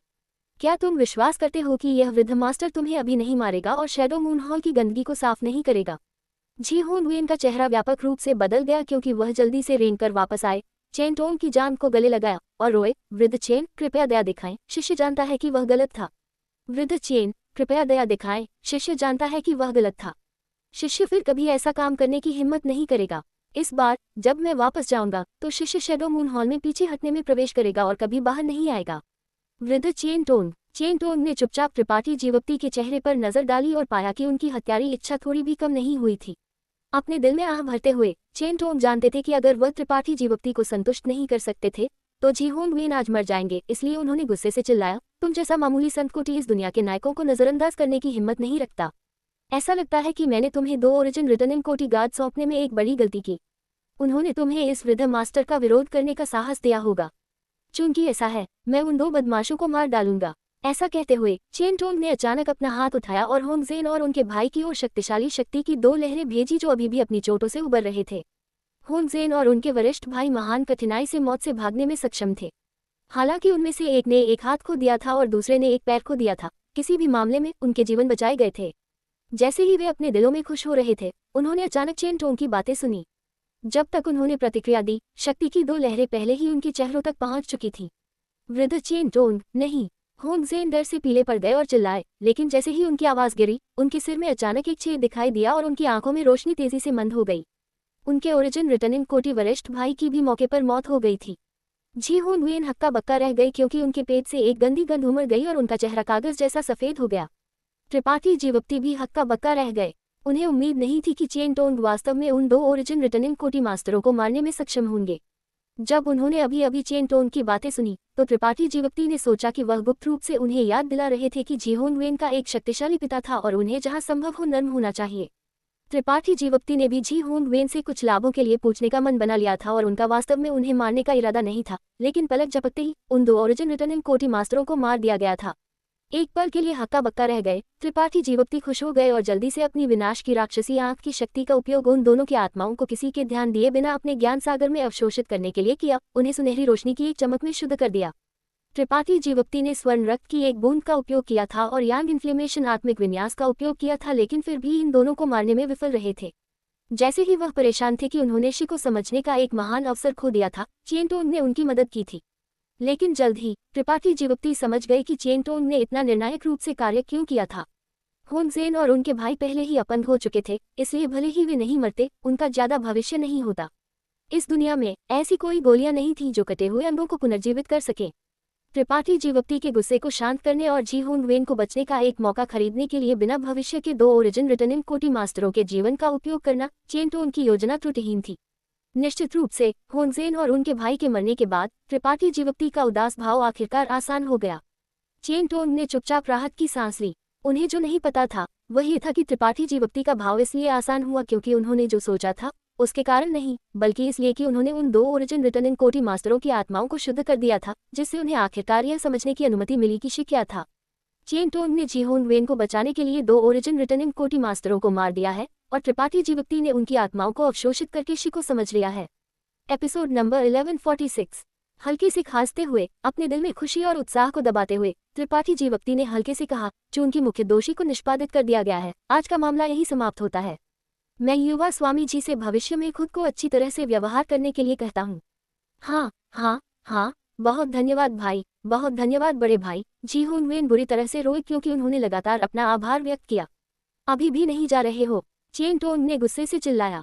जी होंग वेन जल्दी से खड़े हो गए और कांपते हुए पैरों पर जल्दी से भाग गए। उन्होंने यहाँ और नहीं रहने की हिम्मत की। अगर उन्होंने ऐसा किया तो उन्हें डर था कि वह अपना जीवन नहीं रख पाएंगे। इस विवाद के हल हो जाने के बाद हर कोई बहुत संतुष्ट था। त्रिपाठी जीवक्ति ने 2 ओरिजिन रिटर्निंग कोटी मास्टरों की आत्माएं प्राप्त की और स्वर्गीय मार्ग और मार्शल मार्ग में उनकी अंतर्दृष्टि को अवशोषित करके शी का अध्ययन करने में सक्षम थे, इसलिए स्वाभाविक रूप से वह खुश थे। जहां तक जी होंग वेन की बात है, उनके पास चेन टोंग को कुछ चेहरा दिखाने के अलावा कोई विकल्प नहीं था। अगर उन्होंने वास्तव में जी होंग वेन को मार दिया होता तो चेन टोंग शायद उनसे झगड़ा करते। चेन टोंग आखिरकार जी होंग वेन को बचाने में सक्षम रहे और वह भी बहुत संतुष्ट थे। उन्होंने महसूस किया कि हालांकि त्रिपाठी जीवक्ति युवा थे, वह जानते थे कि कब आगे बढ़ना है और कब पीछे हटना है, जो बहुत अच्छा था। ये सबके लिए एक जीत जीत की स्थिति थी। वृद्ध चेन, इस बार आपकी मदद के लिए बहुत धन्यवाद, ये कनिष्ठ इस एहसान को याद रखेगा। त्रिपाठी जीवक्ति ने हाथ जोड़े और उन्हें ईमानदारी से धन्यवाद दिया। वह जानते थे कि अगर चेन टोंग जल्दी से नहीं पहुंचे होते तो उन्होंने जी होंग वेन को मार दिया होता। अगर जी होंग वेन मर गए होते तो वह यहाँ खुद को स्थापित करने में सक्षम नहीं होते। ड्रैगन गुफा पर्वत के नीचे अभी भी बहुत सारे अंतरिक्ष आध्यात्मिक क्रिस्टल थे, इसलिए इस कारण से त्रिपाठी जीवक्ति को उन्हें ठीक होने के लिए पर्याप्त समय देने के लिए चेन टोंग को धन्यवाद देना पड़ा। भतीजा बहुत विनम्र है। चेन टोंग हंसे। इस वृद्ध मास्टर ने कुछ नहीं किया, लेकिन भतीजा पुरुषों के बीच एक ड्रैगन है। केवल प्रथम क्रम संत कोटि खेती के साथ होनजेन और अन्य को गंभीर रूप से घायल करना, तुम्हारी भविष्य की उपलब्धियां असीमित हैं। यह मेरा श्रेय नहीं है, मैंने बस आत्मिक विन्यास की शक्ति उधार ली। त्रिपाठी जीवप्ती हल्के से मुस्कुराए। चेन टोंग ने समझने का एक भाव पहना क्योंकि उन्होंने आत्मिक विन्यास पर कुछ और बार घूरा, लेकिन आत्मिक विन्यास अभी भी बंद था, इसलिए वह इसके बारे में कुछ भी खास नहीं देख सकते थे। गुप्त रूप से हैरान होकर उन्होंने सोचा कि त्रिपाठी जीवप्ती के पीछे का व्यक्ति न केवल एक ओरिजिन ग्रेड कलाकृति शोधक था, बल्कि एक विन्यास महागुरु भी था। उनका अनुमान पूरी तरह से सही था, लेकिन उन्होंने सही व्यक्ति का अनुमान नहीं लगाया। गुप्त खजाना यांग इन्फ्लेमेशन द्वारा परिष्कृत किया गया था और विन्यास यांग इन्फ्लेमेशन द्वारा व्यवस्थित किया गया था। वह चेन टोंग की नाक के नीचे भी था। दुर्भाग्य से चेन टोंग को नहीं पता था। भतीजा, क्या तुम्हारे पास जाने के लिए कोई अच्छी जगह है? चेन टोंग ने विषय बदल दिया। अगर तुम्हारे पास जाने के लिए कोई अच्छी जगह नहीं है तो मैं तुम्हें शैडो मून हॉल जाने की सिफारिश कर सकता हूँ। तुम्हारी प्रतिभा के साथ तुम निश्चित रूप से शैडो मून हॉल में एक मुख्य शिष्य बनोगे। मुझे बस यह नहीं पता कि तुम्हें ये पसंद आएगा या नहीं। त्रिपाठी जीवप्ती कैसे नहीं जान सकते थे कि वह क्या सोच रहे थे। धीरे से सिर हिलाते हुए उन्होंने कहा, जरूरत नहीं है, मैं यहाँ रहने में ठीक हूँ। छोटा बच्चा अनुशासनहीन होने का आदी है और शिष्टाचार नहीं समझता है। अगर वह वास्तव में एक बड़ी पंथ में प्रवेश करता है तो मुझे डर है कि वह एक हंसी का पात्र बन जाएगा। चेन टोंग हल्के से मुस्कुराए और तुरंत इस मुद्दे पर ध्यान देना बंद कर दिया। वह जानते थे कि अगर उन्होंने इस पर ध्यान देना जारी रखा तो उनके पिछले सारे प्रयास व्यर्थ हो जाएंगे। इरादे से या अनजाने में उन्होंने गुफा की ओर झांका, लेकिन कुछ नहीं कहा, बस त्रिपाठी जीवप्ती के अंदर आकर बैठने के लिए आमंत्रित करने का इंतजार कर रहे थे। उनकी राय में त्रिपाठी जीवप्ती के पीछे का ओरिजिन ग्रेड कलाकृति शोधक और विन्यास महागुरु जरूर गुफा के अंदर आराम कर रहे होंगे, इसलिए अगर वह अंदर जाते तो वह भाग्यशाली हो सकते थे कि उनसे मिले। चूंकि चेन टोंग ने बात नहीं की, त्रिपाठी जीवप्ती के पास भी कहने के लिए कुछ नहीं था। वह पीछे हटने और शिक्या था, इसका अध्ययन करने के लिए जल्दी में थे, तो वह कुछ और कहने के मन में कैसे हो सकते थे। दोनों ने एक दूसरे को थोड़ी देर के लिए घूरा। जा सीमिंगी काफी अजीब महसूस कर रहे थे। वुई वृद्ध चेन को नमस्ते करती है। महत्वपूर्ण क्षण पर वुई यांग इन्फ्लेमेशन के साथ चलकर आई और झुकी, अजीब माहौल को तोड़ते हुए। अच्छा अच्छा अच्छा, चेन टोंग मुस्कुराए और सिर हिलाया। क्या तुम हाई के परिवार की एक शिष्या हो? हाँ, लेकिन वुई ने परिवार छोड़ दिया है और अब बड़े भाई त्रिपाठी का अनुसरण कर रही है, वुई ने धीरे से जवाब दिया। अच्छा, भतीजा त्रिपाठी का अनुसरण करना हाई के परिवार में रहने की तुलना में निश्चित रूप से एक उज्जवल भविष्य होगा। छोटी लड़की की दृष्टि काफी अच्छी है, कड़ी मेहनत करो, ये सबसे अच्छा होगा अगर तुम भतीजा त्रिपाठी के शरीर और मन को बांध सको। बूढ़ा कुत्ता, तुम थोड़े अनादरपूर्ण हो रहे हो, त्रिपाठी जीवप्ती ने अपने दिल में श्राप दिया। वुई का छोटा चेहरा भी लाल हो गया, लेकिन उन्होंने जल्द ही मुस्कुराया और कहा, वुई की सुंदरता बड़े भाई त्रिपाठी के योग्य है।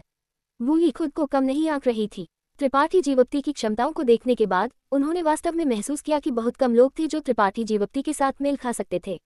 किसी भी मामले में वह निश्चित रूप से उनमें से एक नहीं थी।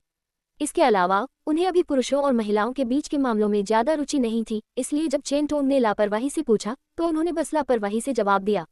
और यह है। चेन टोंग ने अपनी आंखें यांग इन्फ्लेमेशन की ओर मोड़ दी।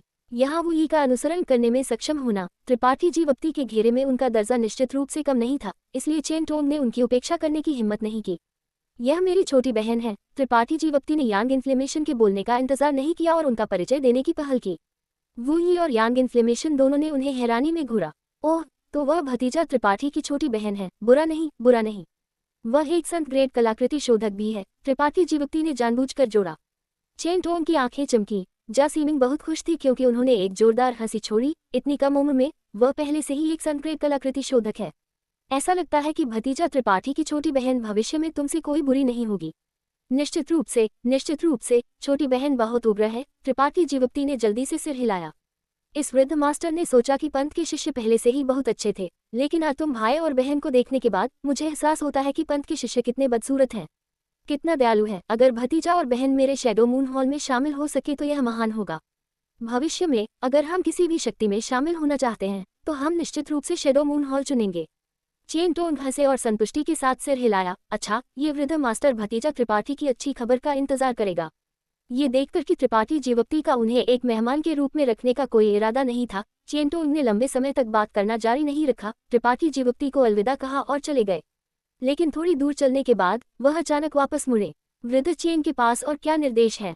त्रिपाठी जीवप्ती ने उन्हें संदेह से देखा। चेन टोंग ने कहा, क्या भतीजा त्रिपाठी ट्रेजर ट्रोव मंडप की नीलामी में भाग लेना चाहते हैं? नीलामी? त्रिपाठी जीवप्ती ने भौहें चढ़ाई। उन्होंने पहले कभी नीलामी में भाग नहीं लिया था और उन्हें इसमें कोई रुचि नहीं थी। वह अभी सबसे अधिक क्या करना चाहते थे, वह था पीछे हटना और शिका अध्ययन करना। लेकिन जैसे ही वह मना करने वाले थे, उन्होंने वुई और यांग इन्फ्लेमेशन के चेहरों पर प्रत्याशा का भाव देखा और जल्दी से अपना मन बदल दिया। नीलामी कब है? चेन टोंग ने अपनी अंतरिक्ष अंगूठी से एक सुनहरा निमंत्रण कार्ड निकाल लिया और इसे त्रिपाठी जीवप्ती को सौंप दिया। समय और जगह यहाँ लिखे गए हैं। अगर भतीजा त्रिपाठी के पास समय है तो तुम जाकर देख सकते हो। भले ही वहाँ की चीजें तुम्हारी आंखों को खुश नहीं कर रही हैं, मजे में शामिल होना अभी भी अच्छा है। निश्चित रूप से अगर भतीजा त्रिपाठी के पास कुछ अच्छा है तो तुम इसे बेच भी सकते हो। नीलामी में बेची गई चीजों की कीमत सामान्य से बहुत अधिक होती है। त्रिपाठी जीवप्ती ने निमंत्रण कार्ड लिया और इसे ध्यान से नहीं देखा, सीधे से वुई को सौंप दिया और कहा, अगर समय है तो चलो जाकर देखते हैं। अच्छा, जब समय आएगा तो ये वृद्ध मास्टर भी वहां होगा। भतीजा त्रिपाठी बस इस वृद्ध मास्टर का नाम ले सकते हैं, चेन टोंग ने फिर से जाने से पहले कहा। उनके चले जाने के बाद त्रिपाठी जीवप्ती ने चारों ओर देखा और पाया कि हाई के परिवार के लोग पहले ही गायब हो चुके थे। उन्हें नहीं पता था कि वे कहाँ गए थे, लेकिन वुई निश्चित रूप से उन्हें शर्मिंदा नहीं करेगी। त्रिपाठी जीवप्ती, तुमने उन्हें क्यों बताया कि मैं तुम्हारी छोटी बहन थी? यांग इन्फ्लेमेशन ने एक उलझन भरे भाव के साथ त्रिपाठी जीवप्ती को देखा। अंदर आओ और हम बात करेंगे। त्रिपाठी जीवप्ती ने अपने चेहरे पर एक रहस्यमय भाव के साथ उन्हें इशारा किया। गुफा के बाहर यू फैंग और कई हाई के परिवार के शिष्यों ने पूजा के भावों के साथ त्रिपाठी जीवप्ती को घूरा, जैसे कि वे एक आकाशीय प्राणी को देख रहे हों। दो ओरिजिन रिटर्निंग कोटि मास्टरों को गंभीर रूप से घायल करने में सक्षम होना, भले ही एक शक्तिशाली आत्मिक विन्यास की मदद से, कुछ ऐसा नहीं था जिसे कोई भी पूरा कर सके। अभी अभी चारों ओर बहुत सारे लोग थे, इसलिए हर कोई काफी शांत था, लेकिन अब वे अपना भय और आघात दिखा रहे थे। सब जाकर खेती करो। त्रिपाठी जीवप्ती ने उन्हें लहराया इससे पहले कि वो ये और यांग इन्फ्लेमेशन को अपने पत्थर के कमरे में ले जाया, अपने पीछे पत्थर का दरवाजा बंद कर दिया इससे पहले कि उन्हें बैठने के लिए कहा। त्रिपाठी जीवप्ती के गंभीर भाव को देखकर वुई और यांग इन्फ्लेमेशन गंभीर भाव पहनने के बिना नहीं रह सकी, ये जानते हुए कि उनके पास कहने के लिए कुछ महत्वपूर्ण था, अन्यथा वह ऐसा कार्य नहीं कर रहे होते। क्या तुम हैरान हो कि चेन टोंग मेरे प्रति इतने अच्छे क्यों हैं? त्रिपाठी जीवप्ती ने उनके दिलों में संदेह पूछा। हाँ, वुई ने सिर हिलाया। वह मेरे प्रति एक कारण से अच्छे हैं। त्रिपाठी जीवप्ती ने अपनी आंखें यांग इन्फ्लेमेशन की ओर मोड़ दी। ये तुम्हारे कारण है? वुई ने सोच समझकर पूछा। यांग इन्फ्लेमेशन के आत्मिक विन्यास के कारण? त्रिपाठी जीवप्ती ने सिर हिलाया, क्योंकि यांग इन्फ्लेमेशन ओरिजिन ग्रेड कलाकृतियों को परिष्कृत कर सकती है। क्या? वुई चौंक गई। यहाँ आने के बाद यांग इन्फ्लेमेशन ने कोई कलाकृतियां परिष्कृत नहीं की थी और इसके बजाय आत्मिक विन्यास व्यवस्थित कर रही थी, इसलिए उन्हें नहीं पता था कि यांग इन्फ्लेमेशन में ऐसी क्षमता थी। अब जब त्रिपाठी जीवप्ती ने इसे जोर से कहा तो उन्हें तुरंत समझ आ गया कि चेन टोंग त्रिपाठी जीवप्ती के साथ ऐसा रवैया क्यों रखते थे। हालांकि चेन टोंग जानते हैं कि मेरे पीछे एक ओरिजिन ग्रेड कलाकृति शोधक है, वह नहीं जानते कि वह व्यक्ति यांग इन्फ्लेमेशन है। शायद उनके मन में वह व्यक्ति मेरा मास्टर है। त्रिपाठी जीवप्ती ने अपना अनुमान समझाया। मैं समझती हूँ, वह तुम्हारे प्रति अच्छे हो रहे हैं क्योंकि वह उस व्यक्ति से दोस्ती करना चाहते हैं जिसकी वह कल्पना करते हैं। वुई ने सिर हिलाया। इससे पहले मुझे नहीं पता था कि छायांकित तारा पर सबसे शक्तिशाली कलाकृति शोधक केवल ओरिजिन ग्रेड निम्न श्रेणी था। अगर मुझे पता होता तो मैंने वे कलाकृतियां नहीं बेची होती, लेकिन अब बहुत देर हो चुकी है। सौभाग्य से चेन टोंग ने ऐसे शक्तिशाली कलाकृति शोधक को नाराज करने की हिम्मत नहीं की और केवल उन्हें जीतने की कोशिश कर सकते थे, इसलिए हम किसी भी खतरे में नहीं हैं। त्रिपाठी जीवप्ती ने गहराई से यांग इन्फ्लेमेशन को घूरा और जल्दी से कहा, भविष्य में तुम यह घोषित नहीं कर सकती कि तुम पहले की तरह एक ओरिजिन ग्रेड कलाकृति शोधक हो। तुम्हारी शक्ति बहुत कम है। एक बार जब तुम्हें खोजा जाता है तो तुम्हें निश्चित रूप से दूर ले जाया जाएगा। यांग इन्फ्लेमेशन ने अपने होंठ भींच लिए। भले ही मैं इसे घोषित करूं, कोई भी विश्वास नहीं करेगा। कुछ दिनों पहले वह स्वर्गीय भाग्य शहर के कलाकृति शोधन मंडप में लोगों को कलाकृतियों को परिष्कृत करने में मदद कर रही थी और यह स्पष्ट कर दिया था कि वह एक कलाकृति शोधक थी, लेकिन दुर्भाग्य से कोई भी उन पर विश्वास करने को तैयार नहीं था। ओरिजिन ग्रेड सामग्री की तो बात ही छोड़ो। कोई बात नहीं, तुम फिर से ऐसा नहीं कह सकती, अन्यथा हम सब बर्बाद हो जाएंगे। त्रिपाठी जीवप्ती का स्वर और अधिक गंभीर हो गया। याद है? मुझे पता है। यांग इन्फ्लेमेशन ने सिर हिलाया।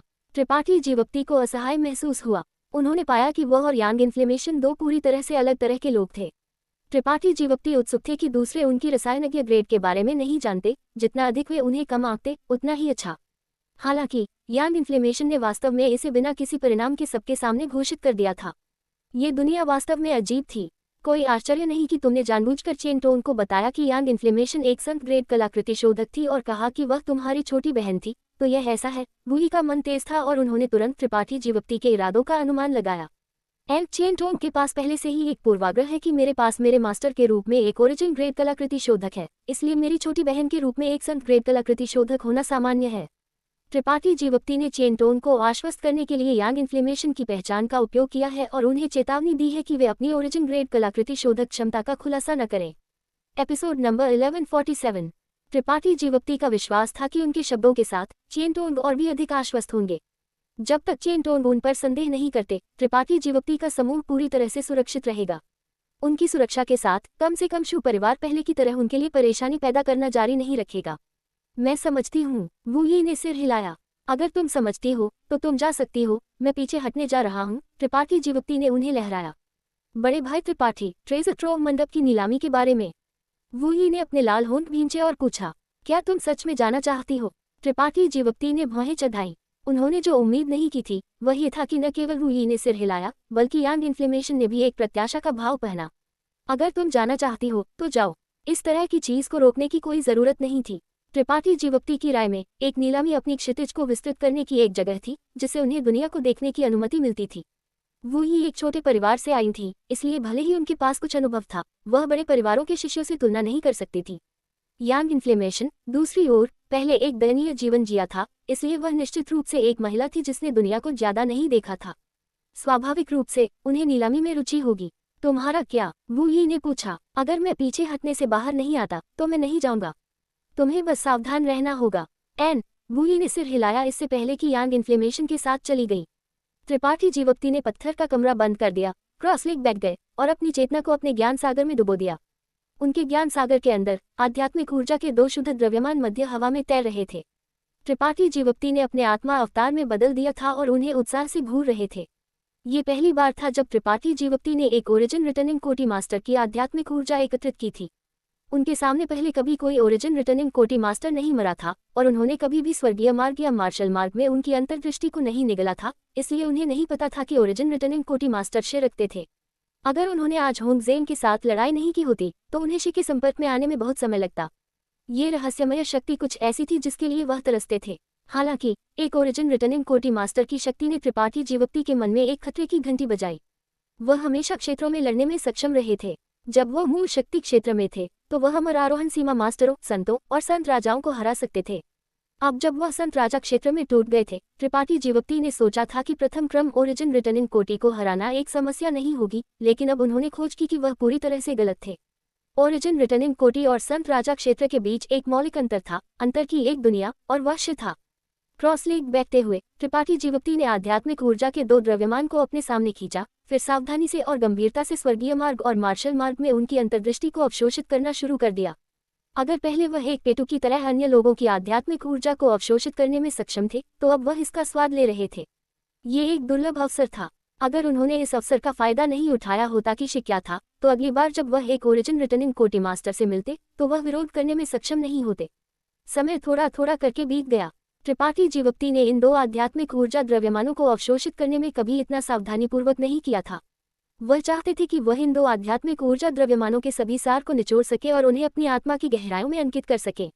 2 दिनों के बाद आध्यात्मिक ऊर्जा के दो शुद्ध द्रव्यमान गायब हो गए और त्रिपाठी जीवप्ती ने धीरे से अपनी आंखें खोली। वह स्पष्ट रूप से समझे कि शे क्या था, लेकिन होंग ज़ेन भाइयों की शक्ति उच्च नहीं थी, केवल प्रथम क्रम ओरिजिन रिटर्निंग कोटि तक पहुंच रही थी, इसलिए शे की उनकी समझ और अनुप्रयोग केवल एक प्रारंभिक स्तर पर था। शे की त्रिपाठी जीवप्ती की समझ इन दो भाइयों की नींव पर आधारित थी, इसलिए स्वाभाविक रूप से उनकी समझ गहरी नहीं थी। शे वह प्रभावशाली आभा नहीं थी जिसका त्रिपाठी जीवप्ती ने पहले वर्णन किया था। प्रभावशाली आभा एक अदृश्य और अमूर्त चीज थी। ये वह दबाव था जो मजबूत कमजोर पर डालते थे। ये वह स्वभाव था जो उन लोगों द्वारा स्वाभाविक रूप से बनाया गया था जो पूरे साल उच्च पदों पर आसीन थे। ये लड़ाई के दौरान हत्यारी इच्छा का अनैच्छिक विस्फोट था। प्रभावशाली आभा किसी की इच्छा और दृढ़ संकल्प थी, अदृश्य और अमूर्त। हालांकि ये शे का सिर्फ एक घटक था। एक ओरिजिन रिटर्निंग कोटि मास्टर का शे उनकी प्रभावशाली आभा, संत शक्ति और आध्यात्मिक ऊर्जा का एक संयोजन था, जो एक तरह की जादुई शक्ति बनाता था जो सीधे मार सकती थी।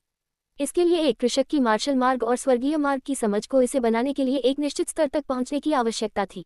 शे एक अदृश्य आभा के बराबर था, लेकिन यह आभा वास्तविक थी और इसमें एक मजबूत दमनकारी और घातकता थी।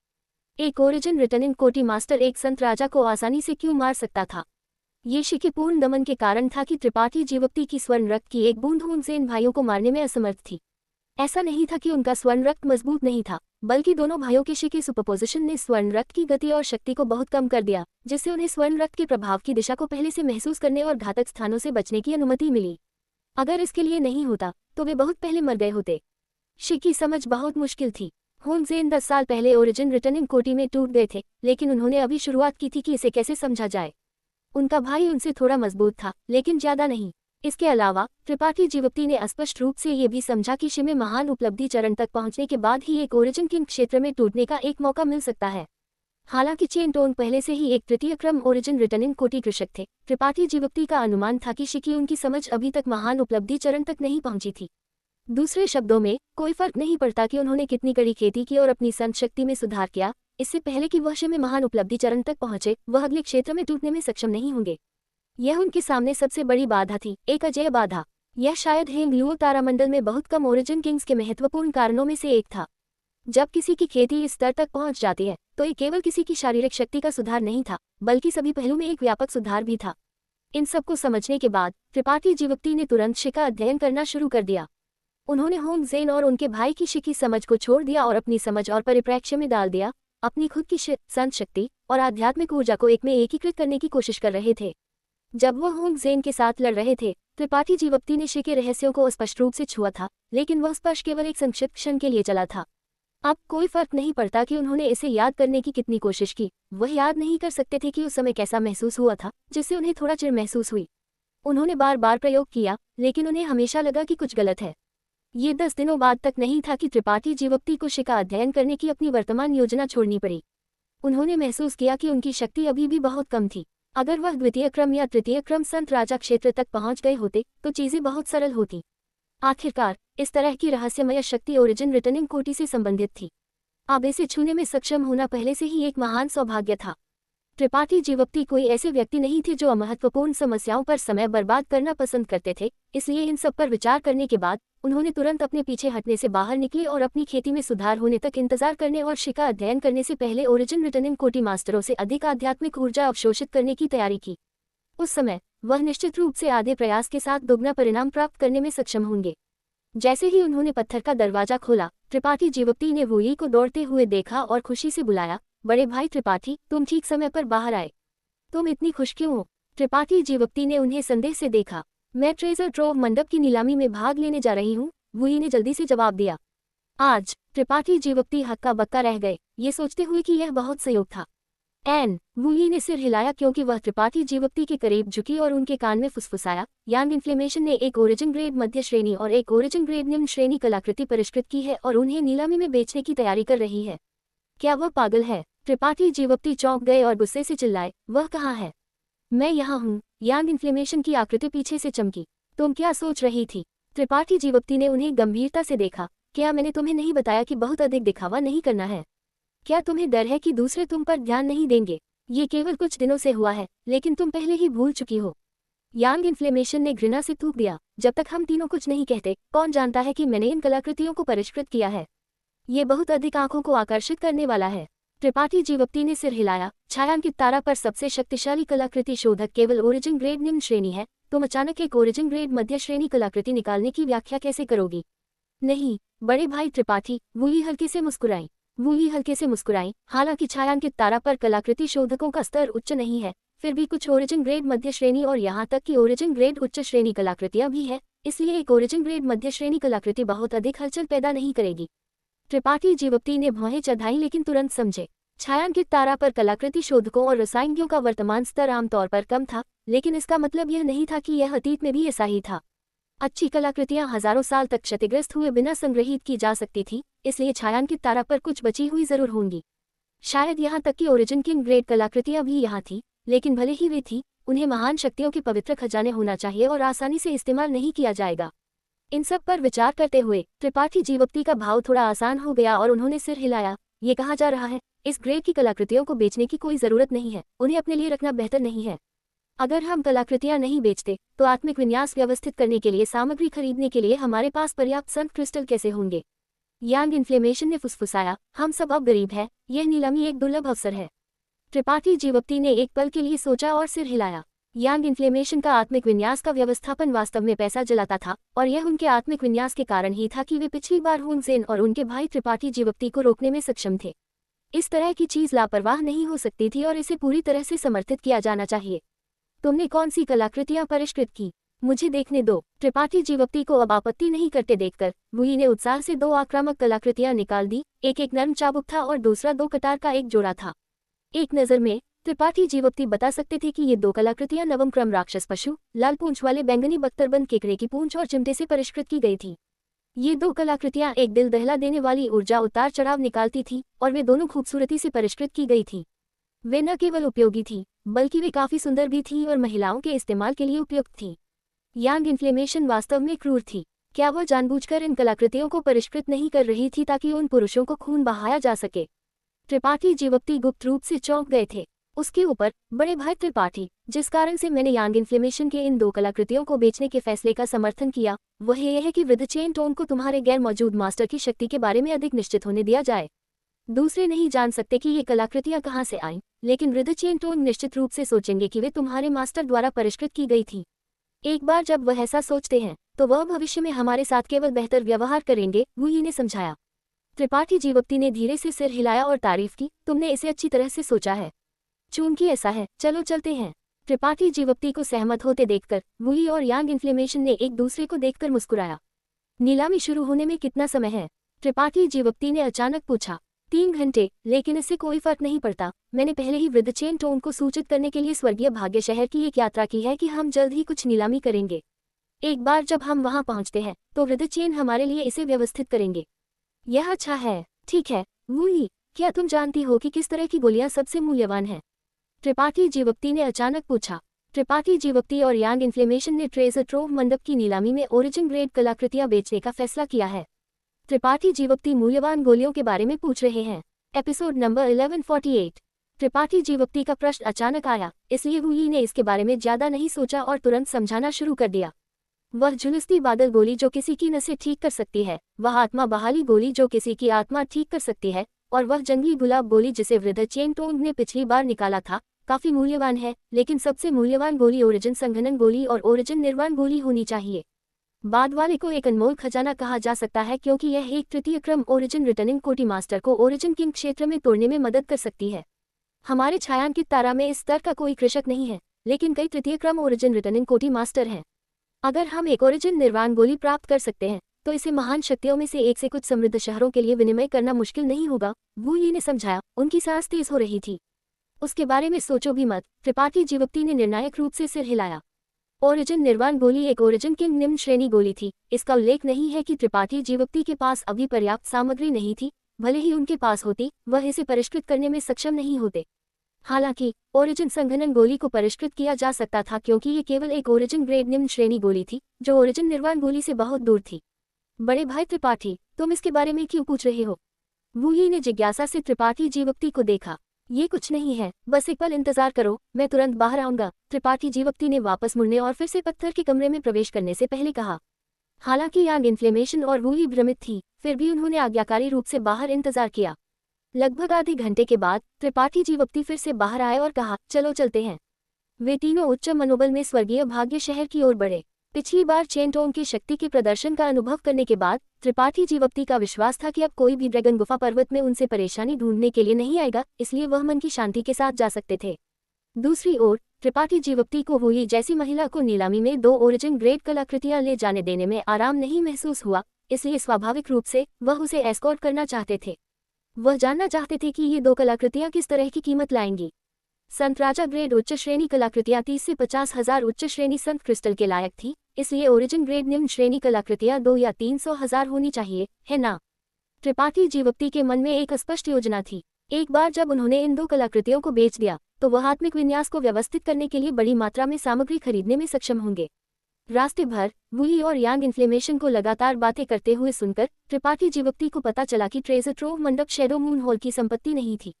ट्रेजर ट्रोव मंडप शैडो मून हॉल से भी अधिक शक्तिशाली गुट था।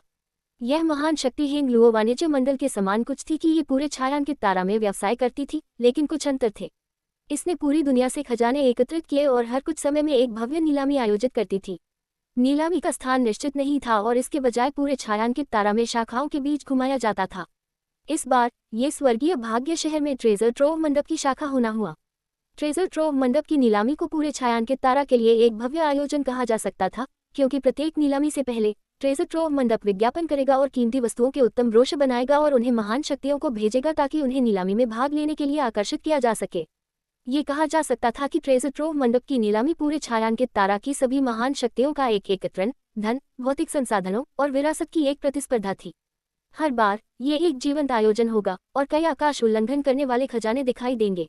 एक बार एक ओरिजिन किंग ग्रेड रक्षात्मक कलाकृति दिखाई देगी। यह अफवाह थी कि इस कलाकृति को 500 मिलियन उच्च श्रेणी संत क्रिस्टल और 15 व्यस्त शहरों की आसमान ऊंची कीमत पर बेचा गया था। भले ही त्रिपाठी जीवप्ती का दिल अच्छा था, वह अभी भी इस संख्या से चौंक गए थे। छायांकित तारा अभी भी बहुत पिछड़ा हुआ था और ओरिजिन ग्रेड निम्न श्रेणी या उससे ऊपर की कलाकृतियां बहुत कम थीं, जिसके परिणामस्वरूप ऐसी अपमानजनक कीमत थी। त्रिपाठी जीवप्ती का विश्वास था कि अन्य खेती सितारों पर भले ही ओरिजिन किंग ग्रेड कलाकृतियां महंगी थीं, उन्हें इतनी उच्च कीमत पर बेचा जाना असंभव था। वह ओरिजिन निर्वाण गोली भी एक बार दिखाई दी थी। ऐसा लगता है कि इसे थंडर टाइफून पंथ के एक मास्टर ने खरीदा था। दुर्भाग्य से उस मास्टर के उस ओरिजिन निर्वाण गोली को लेने के बाद वह सफलतापूर्वक ओरिजिन किंग क्षेत्र में टूटने में विफल रहे और इसके बजाय उनकी खेती में एक गिरावट का अनुभव किया। मुझे नहीं पता कि यह सच है या नहीं, वुई ने धीरे से आह भरी। त्रिपाठी जीवप्ती का भाव उदासीन रहा। हालांकि उन्होंने बाधा नहीं डाली, उन्हें मूल रूप से यकीन था कि वुई सच कह रही थी। आखिरकार गोलियां केवल सहायक साधन थी। हालांकि गोलियां जो एक कृषक के अगले क्षेत्र में टूटने की संभावना को बढ़ाने में मदद कर सकती थी, महंगी थी और परिष्कृत करने में आसान नहीं थी, वे सर्वशक्तिमान नहीं थी। यह कोई गारंटी नहीं थी कि कोई गोली का उपयोग करने के बाद आगे बढ़ने में सक्षम होगा। अगर किसी व्यक्ति की मार्शल मार्ग स्वर्गीय मार्ग की समझ उस स्तर तक नहीं पहुंची थी, तो कोई फर्क नहीं पड़ता कि उन्होंने कितनी गोलियां ली, ये बेकार होगा। इसके विपरीत, अगर एक कृषक की मार्शल मार्ग और स्वर्गीय मार्ग की समझ उस अवरोध से अधिक थी, भले ही उन्होंने गोलियां नहीं ली, वे फिर भी टूट जाते। त्रिपाठी जीवप्ती खुद ऐसे मामले थे। स्वर्गीय मार्ग और मार्शल मार्ग की उनकी समझ हमेशा उनके वर्तमान क्षेत्र से बहुत आगे थी, इसलिए उन्होंने कभी भी टूटने के लिए परिष्कृत गोलियों का उपयोग नहीं किया था, जिससे उन्हें बहुत पैसा बचा। थंडर टाइफून पंथ के मास्टर निश्चित रूप से शी की अपनी समझ में महान उपलब्धि चरण तक नहीं पहुंचे थे। अगर वह पहुंचे होते तो उन्होंने एक ओरिजिन निर्वाण गोली बर्बाद नहीं की होती। इस तरह की कीमती गोली पूरे तारा क्षेत्र में दुर्लभ थी, इसलिए इसे कुछ अन्य माध्यमों से प्राप्त किया जाना चाहिए था। एक कृषक के एक अवरोध को तोड़ने में विफल होने के बाद वे प्रतिकूल प्रभाव की अलग अलग डिग्री से भी पीड़ित होंगे। मामूली चोटें गंभीर चोटों से लेकर गंभीर तक होंगी, जैसे थंडर टाइफून पंथ के मास्टर, जहां उनकी शक्ति में गिरावट होगी, या यहां तक कि मौत भी। इसलिए अगर एक कृषक को खुद पर पर्याप्त विश्वास नहीं था, भले ही वे एक अवरोध तक पहुंच गए, तो वे इच्छा से अगले क्षेत्र में तोड़ने की कोशिश करने की हिम्मत नहीं करेंगे। इस तरह की चीज स्पष्ट नहीं थी जब एक कृषक की शक्ति कम थी, इसलिए टोंग शुबान क्षेत्र में मूल रूप से ऐसे कोई मामले नहीं थे। भले ही थे, वे अत्यंत दुर्लभ थे। हालांकि प्रतिकूल प्रभाव मजबूत नहीं था। एक बार जब किसी की शक्ति बढ़ी, तो इस तरह की स्थिति का होना आसान था। त्रिपाठी जीवप्ती के तारा क्षेत्र में पहुंचने तक नहीं था कि उन्होंने धीरे धीरे इस जानकारी को समझना शुरू कर दिया। तीनों का समूह बातें करते और हंसते हुए जल्दी स्वर्गीय भाग्य शहर के ट्रेजर ट्रोव मंडप में पहुंच गया। ऊंचे महल के सामने खड़े होकर त्रिपाठी जीवप्ती आखिरकार समझे कि एक बड़ी बात होने का क्या मतलब था। यह अंतहीन खजाना मंडप स्वर्गीय भाग्य शहर के सबसे व्यस्त क्षेत्र पर कब्जा कर लिया, लगभग आधी सड़क को कवर कर लिया। मंडप के सामने लोगों का एक अंतहीन प्रवाह आ और जा रहा था। साइनबोर्ड पर 3 बड़े गिल्ड शब्द थे जो एक चमकीली सुनहरी रोशनी के साथ चमकते थे, आंखों को चौंधियाते हुए। एक निरंकुश आभा ट्रेजर ट्रोव मंडप से उमड़ पड़ी, जिससे त्रिपाठी जीवप्ती अंदर से कांप गए। इस इमारत में कम से कम 100 ओरिजिन रिटर्निंग कोटी मास्टर थे। सौभाग्य से ये सभी लोग नीलामी में भाग लेने के लिए यहाँ थे और जानबूझकर किसी को निशाना नहीं बना रहे थे, इसलिए त्रिपाठी जीवप्ती को बहुत अधिक असुविधा महसूस नहीं हुई। ट्रेजर ट्रोव मंडप के सामने प्रथम क्रम ओरिजिन रिटर्निंग कोटी के 2 मास्टर अपने हाथ नीचे करके खड़े थे। उनकी आंखें एक बाज की तरह तेज थीं क्योंकि वे भीड़ को स्कैन कर रहे थे। त्रिपाठी जीवप्ती का समूह अभी पहुंचा था जब हल्के नीले पोशाक में मास्टरों में से एक आगे बढ़ा और अपना हाथ उठाया। मेहमानों, कृपया रुकें। ट्रेजर ट्रोव मंडप वर्तमान में एक नीलामी आयोजित कर रहा है और फिलहाल जनता के लिए खुला नहीं है। अगर आप कुछ खरीदना चाहते हैं तो कृपया कल वापस आएं। हम नीलामी में भाग लेने के लिए यहाँ हैं, त्रिपाठी जीवप्ती ने हल्के से कहा, इससे पहले कि वो ही की ओर मुड़े। वह जानते थे कि इस स्तर की नीलामी में भाग लेने के लिए एक निमंत्रण की जरूरत होगी, और वह जो चेन टोंग ने उन्हें पिछली बार दिया था, वह ट्रेजर ट्रोव मंडप में प्रवेश करने के लिए एक पास होना चाहिए, और वर्तमान में वुई के हाथों में था। वुई ट्रेजर ट्रोव मंडप की भव्यता में डूबी हुई लगती थी, और यह सोचकर कि उन्हें वास्तव में इस स्तर की नीलामी में भाग लेने का अवसर मिला है, वह बहुत उत्साहित हो गई। उनका चेहरा लाल हो गया। जब तक त्रिपाठी जीवप्ती ने उनकी ओर मुड़कर नहीं देखा, तब तक उन्हें अचानक निमंत्रण याद नहीं आया और उन्होंने जल्दी से अपनी अंतरिक्ष अंगूठी में खोज करना शुरू कर दिया। हाँ, ट्रेजर ट्रोव मंडप की नीलामी में कोई भी टॉम, डिक या हैरी क्यों भाग ले सकता है। पक्ष से हंसी का एक विस्फोट आया जो तिरस्कार से भरा था। त्रिपाठी जीवप्ती ने भौहें चढ़ाई और आवाज के स्रोत की दिशा में देखा, ये देखना चाहते थे कि वह कौन था। बिना किसी कारण के एक टॉम, डिक या हैरी के रूप में मजाक उड़ाया जाना, त्रिपाठी जीवप्ती स्वाभाविक रूप से खुश नहीं थे। एक सफेद पोशाक में एक युवा व्यक्ति चलकर आया। उनके पास फीनिक्स आंखों की एक जोड़ी थी जिसने एक दिव्य रोशनी छिपाई थी। हालांकि उनके चेहरे पर एक मुस्कान थी, कोई भी उनकी आंखों में तिरस्कार देख सकता था। यह युवा व्यक्ति बूढ़ा नहीं था, वह लंबा और सुंदर था। उनकी फीनिक्स आंखों के साथ युग्मित वह एक चरित्र थे जो हजारों महिलाओं को आकर्षित कर सकते थे। त्रिपाठी जीवप्ती का दिल ठंडा हो गया क्योंकि उन्होंने पाया कि यह युवा व्यक्ति वास्तव में एक तृतीय क्रम संत राजा था और एक फीका दमनकारी आभा छोड़ रहा था जो हेमलुओ वाणिज्य मंडल के शुए से कम नहीं था। युवा व्यक्ति के पीछे लंबी और संयमित आभा वाले दो विशेषज्ञ थे। उनकी खेती होनजेन और उनके साथी शिक्षु भाइयों से अधिक लगती थी। वे दोनों काले पोशाक में थे और उनकी छाती पर एक बड़ा भड़केला चरित्र कड़ा हुआ था। लड़ाई, स्वर्गीय लड़ाई संघ, वूही ने उत्साह से कहा और रास्ता बनाने के लिए जल्दी से एक तरफ हट गई। तो वे स्वर्गीय लड़ाई संघ से थे। कोई आश्चर्य नहीं कि वे अपनी कम उम्र के बावजूद इतने मजबूत थे। त्रिपाठी जीवप्ती कुछ समय से छायांकित तारा पर थे और स्वाभाविक रूप से जानते थे कि स्वर्गीय लड़ाई संघ यहाँ की कुछ महान शक्तियों में से एक था। इसके अलावा स्वर्गीय लड़ाई संघ की छोटी पीढ़ी के बीच क्विचान फेंग नाम का एक आकाश उल्लंघन करने वाली योग्यता वाला एक शिष्य था। यह अफवाह थी कि उनके पास फीनिक्स आंखों की एक जोड़ी थी। अगर त्रिपाठी जीवप्ती गलत नहीं थे तो उनके सामने ये युवा व्यक्ति क्विचान फेंग होना चाहिए जो पूरे छायांकित तारा में प्रसिद्ध था। निश्चित रूप से गार्ड जिसने अभी अभी त्रिपाठी जीवप्ती का रास्ता रोका था, इस युवा व्यक्ति को देखने के बाद उन्होंने तुरंत सम्मानपूर्वक हाथ जोड़े। युवा मास्टर क्वी, कृपया अंदर आए। क्विचान फेंग ने हल्के से सिर हिलाया। उनकी आंखों ने वूही और यांग इन्फ्लेमेशन पर झांका इससे पहले कि एक रुकने के लिए आए और मुस्कुराए। क्या तुम दो लड़कियां ट्रेजर ट्रोव मंडप में प्रवेश करना चाहती हो? वूही और यांग इन्फ्लेमेशन ने जवाब नहीं दिया। क्विचान फेंग ने जारी रखा, तुम अब अंदर नहीं जा सकती, अंदर एक नीलामी चल रही है। एक निमंत्रण के बिना ये दो गार्ड तुम्हें अंदर नहीं जाने देंगे, लेकिन अगर तुम वास्तव में अंदर जाना चाहती हो तो तुम मेरे साथ आ सकती हो। तुम दो लड़कियां क्या सोचती हो? क्विचान फेंग मुस्कुराए और उन्हें अंदर आमंत्रित किया। एक हानिरहित भाव पहना, लेकिन यांग इन्फ्लेमेशन और वूही ऐसी महिलाएं नहीं थी जो पुरुषों के साथ मोहित हो जाएंगी, इसलिए उन्होंने स्वाभाविक रूप से समझा कि उनका क्या मतलब था। क्विचान फेंग, तुम्हें कुछ साल के लिए नहीं देखने के बाद तुम अभी भी कमजोर के सामने अपनी श्रेष्ठता दिखाना पसंद करते हो। इस नीलामी में भाग लेने में सक्षम होना पहले से ही अद्भुत है, या क्या ये तुम्हारा स्वर्गीय लड़ाई संघ है? एक धीमी आवाज आई। क्विचान फेंग, जो वूही और यांग इन्फ्लेमेशन को आमंत्रित कर रहे थे, ने इस आवाज को सुना और भौहें चढ़ाई जैसे कि उन्होंने एक मक्खी निगल ली हो। उनके चेहरे पर गर्मजोशी भरी मुस्कान एक पलक झपकते ही गायब हो गई क्योंकि उन्होंने पीछे मुड़कर देखा। उनके पीछे एक साधारण ग्रे पोशाक में एक युवा व्यक्ति आगे बढ़ा। उनके कपड़े क्विचान फेंग जितने भड़कीले नहीं थे और इसके बजाय काफी साधारण थे, एक किसान की तरह हास्यास्पद लग रहे थे, लेकिन क्विचान फेंग का उन्हें कम आंकने का थोड़ा सा भी इरादा नहीं था। उनकी फीनिक्स आंखों ने डर और गरिमा की एक मजबूत भावना चमकाई। त्रिपाठी जीवप्ती और उनकी सहायात्रियों का क्विचान फेंग नामक एक प्रतिद्वंद्वी से सामना हुआ है। एक तीसरा व्यक्ति भी दिखाई दिया है जो क्विचान फेंग को पहचानता है और चुनौती देता है। Episode number 1149। त्रिपाठी जीवप्ती ने सिर घुमाकर देखा, ये सोचते हुए कि क्विचान फेंग के सामने इतनी अहंकार से कार्य करने की हिम्मत किसने की। पहली नजर में त्रिपाठी जीवप्ती भी थोड़ा हैरान थे। इस नवागंतुक के कपड़े काफी साधारण और अपरिष्कृत थे, लेकिन जो आभा वो छोड़ रहे थे वह क्विचान फेंग से भी अधिक मजबूत थी। त्रिपाठी जीवप्ती को इस व्यक्ति से बिजली की ऊर्जा का एक विस्फोट स्पष्ट रूप से महसूस हुआ। इस व्यक्ति ने एक बिजली गुण गुप्त कला की खेती की और इसमें प्राप्ति के एक बहुत उच्च स्तर तक पहुंच गया था। वह लंबा नहीं था, लेकिन वह निश्चित रूप से एक मास्टर था क्योंकि उसकी खेती क्विचान फेंग के समान थी, एक तृतीय क्रम संत राजा। उसके पीछे दो ओरिजिन रिटर्निंग कोटी मास्टर थे, जिनमें से दोनों ने नीले पोशाक पहने थे और उनकी छाती पर एक बिजली के बोल्ट का प्रतीक था जो 9 आकाशों से उतरा हुआ लगता था। मैं सोच रहा था कि ये कौन था। ये पता चलता है कि यह थंडर टाइफून पंथ का भाई फोंग है। बहुत समय हो गया देखे नहीं, तुम अभी भी इतने फटे पुराने हो। क्या तुम अपने थंडर टाइफून पंथ के लिए चेहरा खो देने से नहीं डरते? क्विचान फेंग ने एक मुस्कान के साथ अभिवादन किया। त्रिपाठी जीवप्ती की भौं तन गई क्योंकि उन्होंने तुरंत समझा कि यह साधारण कपड़े पहने आदमी कौन था। थंडर टाइफून पंथ का फोंग टियानजोंग। क्विचान फेंग की तरह वह छायांकित तारा पर एक प्रसिद्ध युवा प्रतिभा, थंडर टाइफून पंथ का नंबर 1 प्रतिभाशाली व्यक्ति था। प्रतिभाशाली व्यक्ति हमेशा खुद के बारे में एक उच्च राय रखते थे और दूसरों के साथ समान पैर पर खड़े होना पसंद नहीं करते थे। ये दोनों अपने संबंधित पंथों के प्रतिभाशाली व्यक्ति थे और उनके बीच कुछ तनाव लगता था, इसलिए जब वे मिले तो उनके लिए खुलेआम एक दूसरे का मजाक उड़ाना स्वाभाविक था। ट्रेजर ट्रोव मंडप के दो गार्ड असहाय खड़े थे। अगर यह कोई और होता जो ट्रेजर ट्रोव मंडप के सामने इतनी धृष्टता से कार्य कर रहा होता तो वे पहले ही उन्हें एक सबक सिखाने के लिए कार्यवाही कर चुके होते, लेकिन क्वी चांग फेंग और फोंग टियानझोंग की पहचान के साथ वे कुछ भी कहने की हिम्मत नहीं करते थे। यहाँ तक कि त्रिपाठी जीवक्ति का समूह जो पास में खड़े थे भी पन्नी बन गए। मैं मार्शल मार्ग की खेती करता हूँ और मैं स्वर्गीय मार्ग को समझता हूँ। मैं भाई क्वी की तरह नहीं हूँ जो पूरे दिन कपड़े पहनता है और सड़कों पर घूमता है, फोंग टियानझोंग ने उदासीनता से कहा। क्वी चांग फेंग ने ठंडा सांस लिया क्योंकि उन्होंने अपनी आभा को फोंग टियानझोंग की ओर धकेला।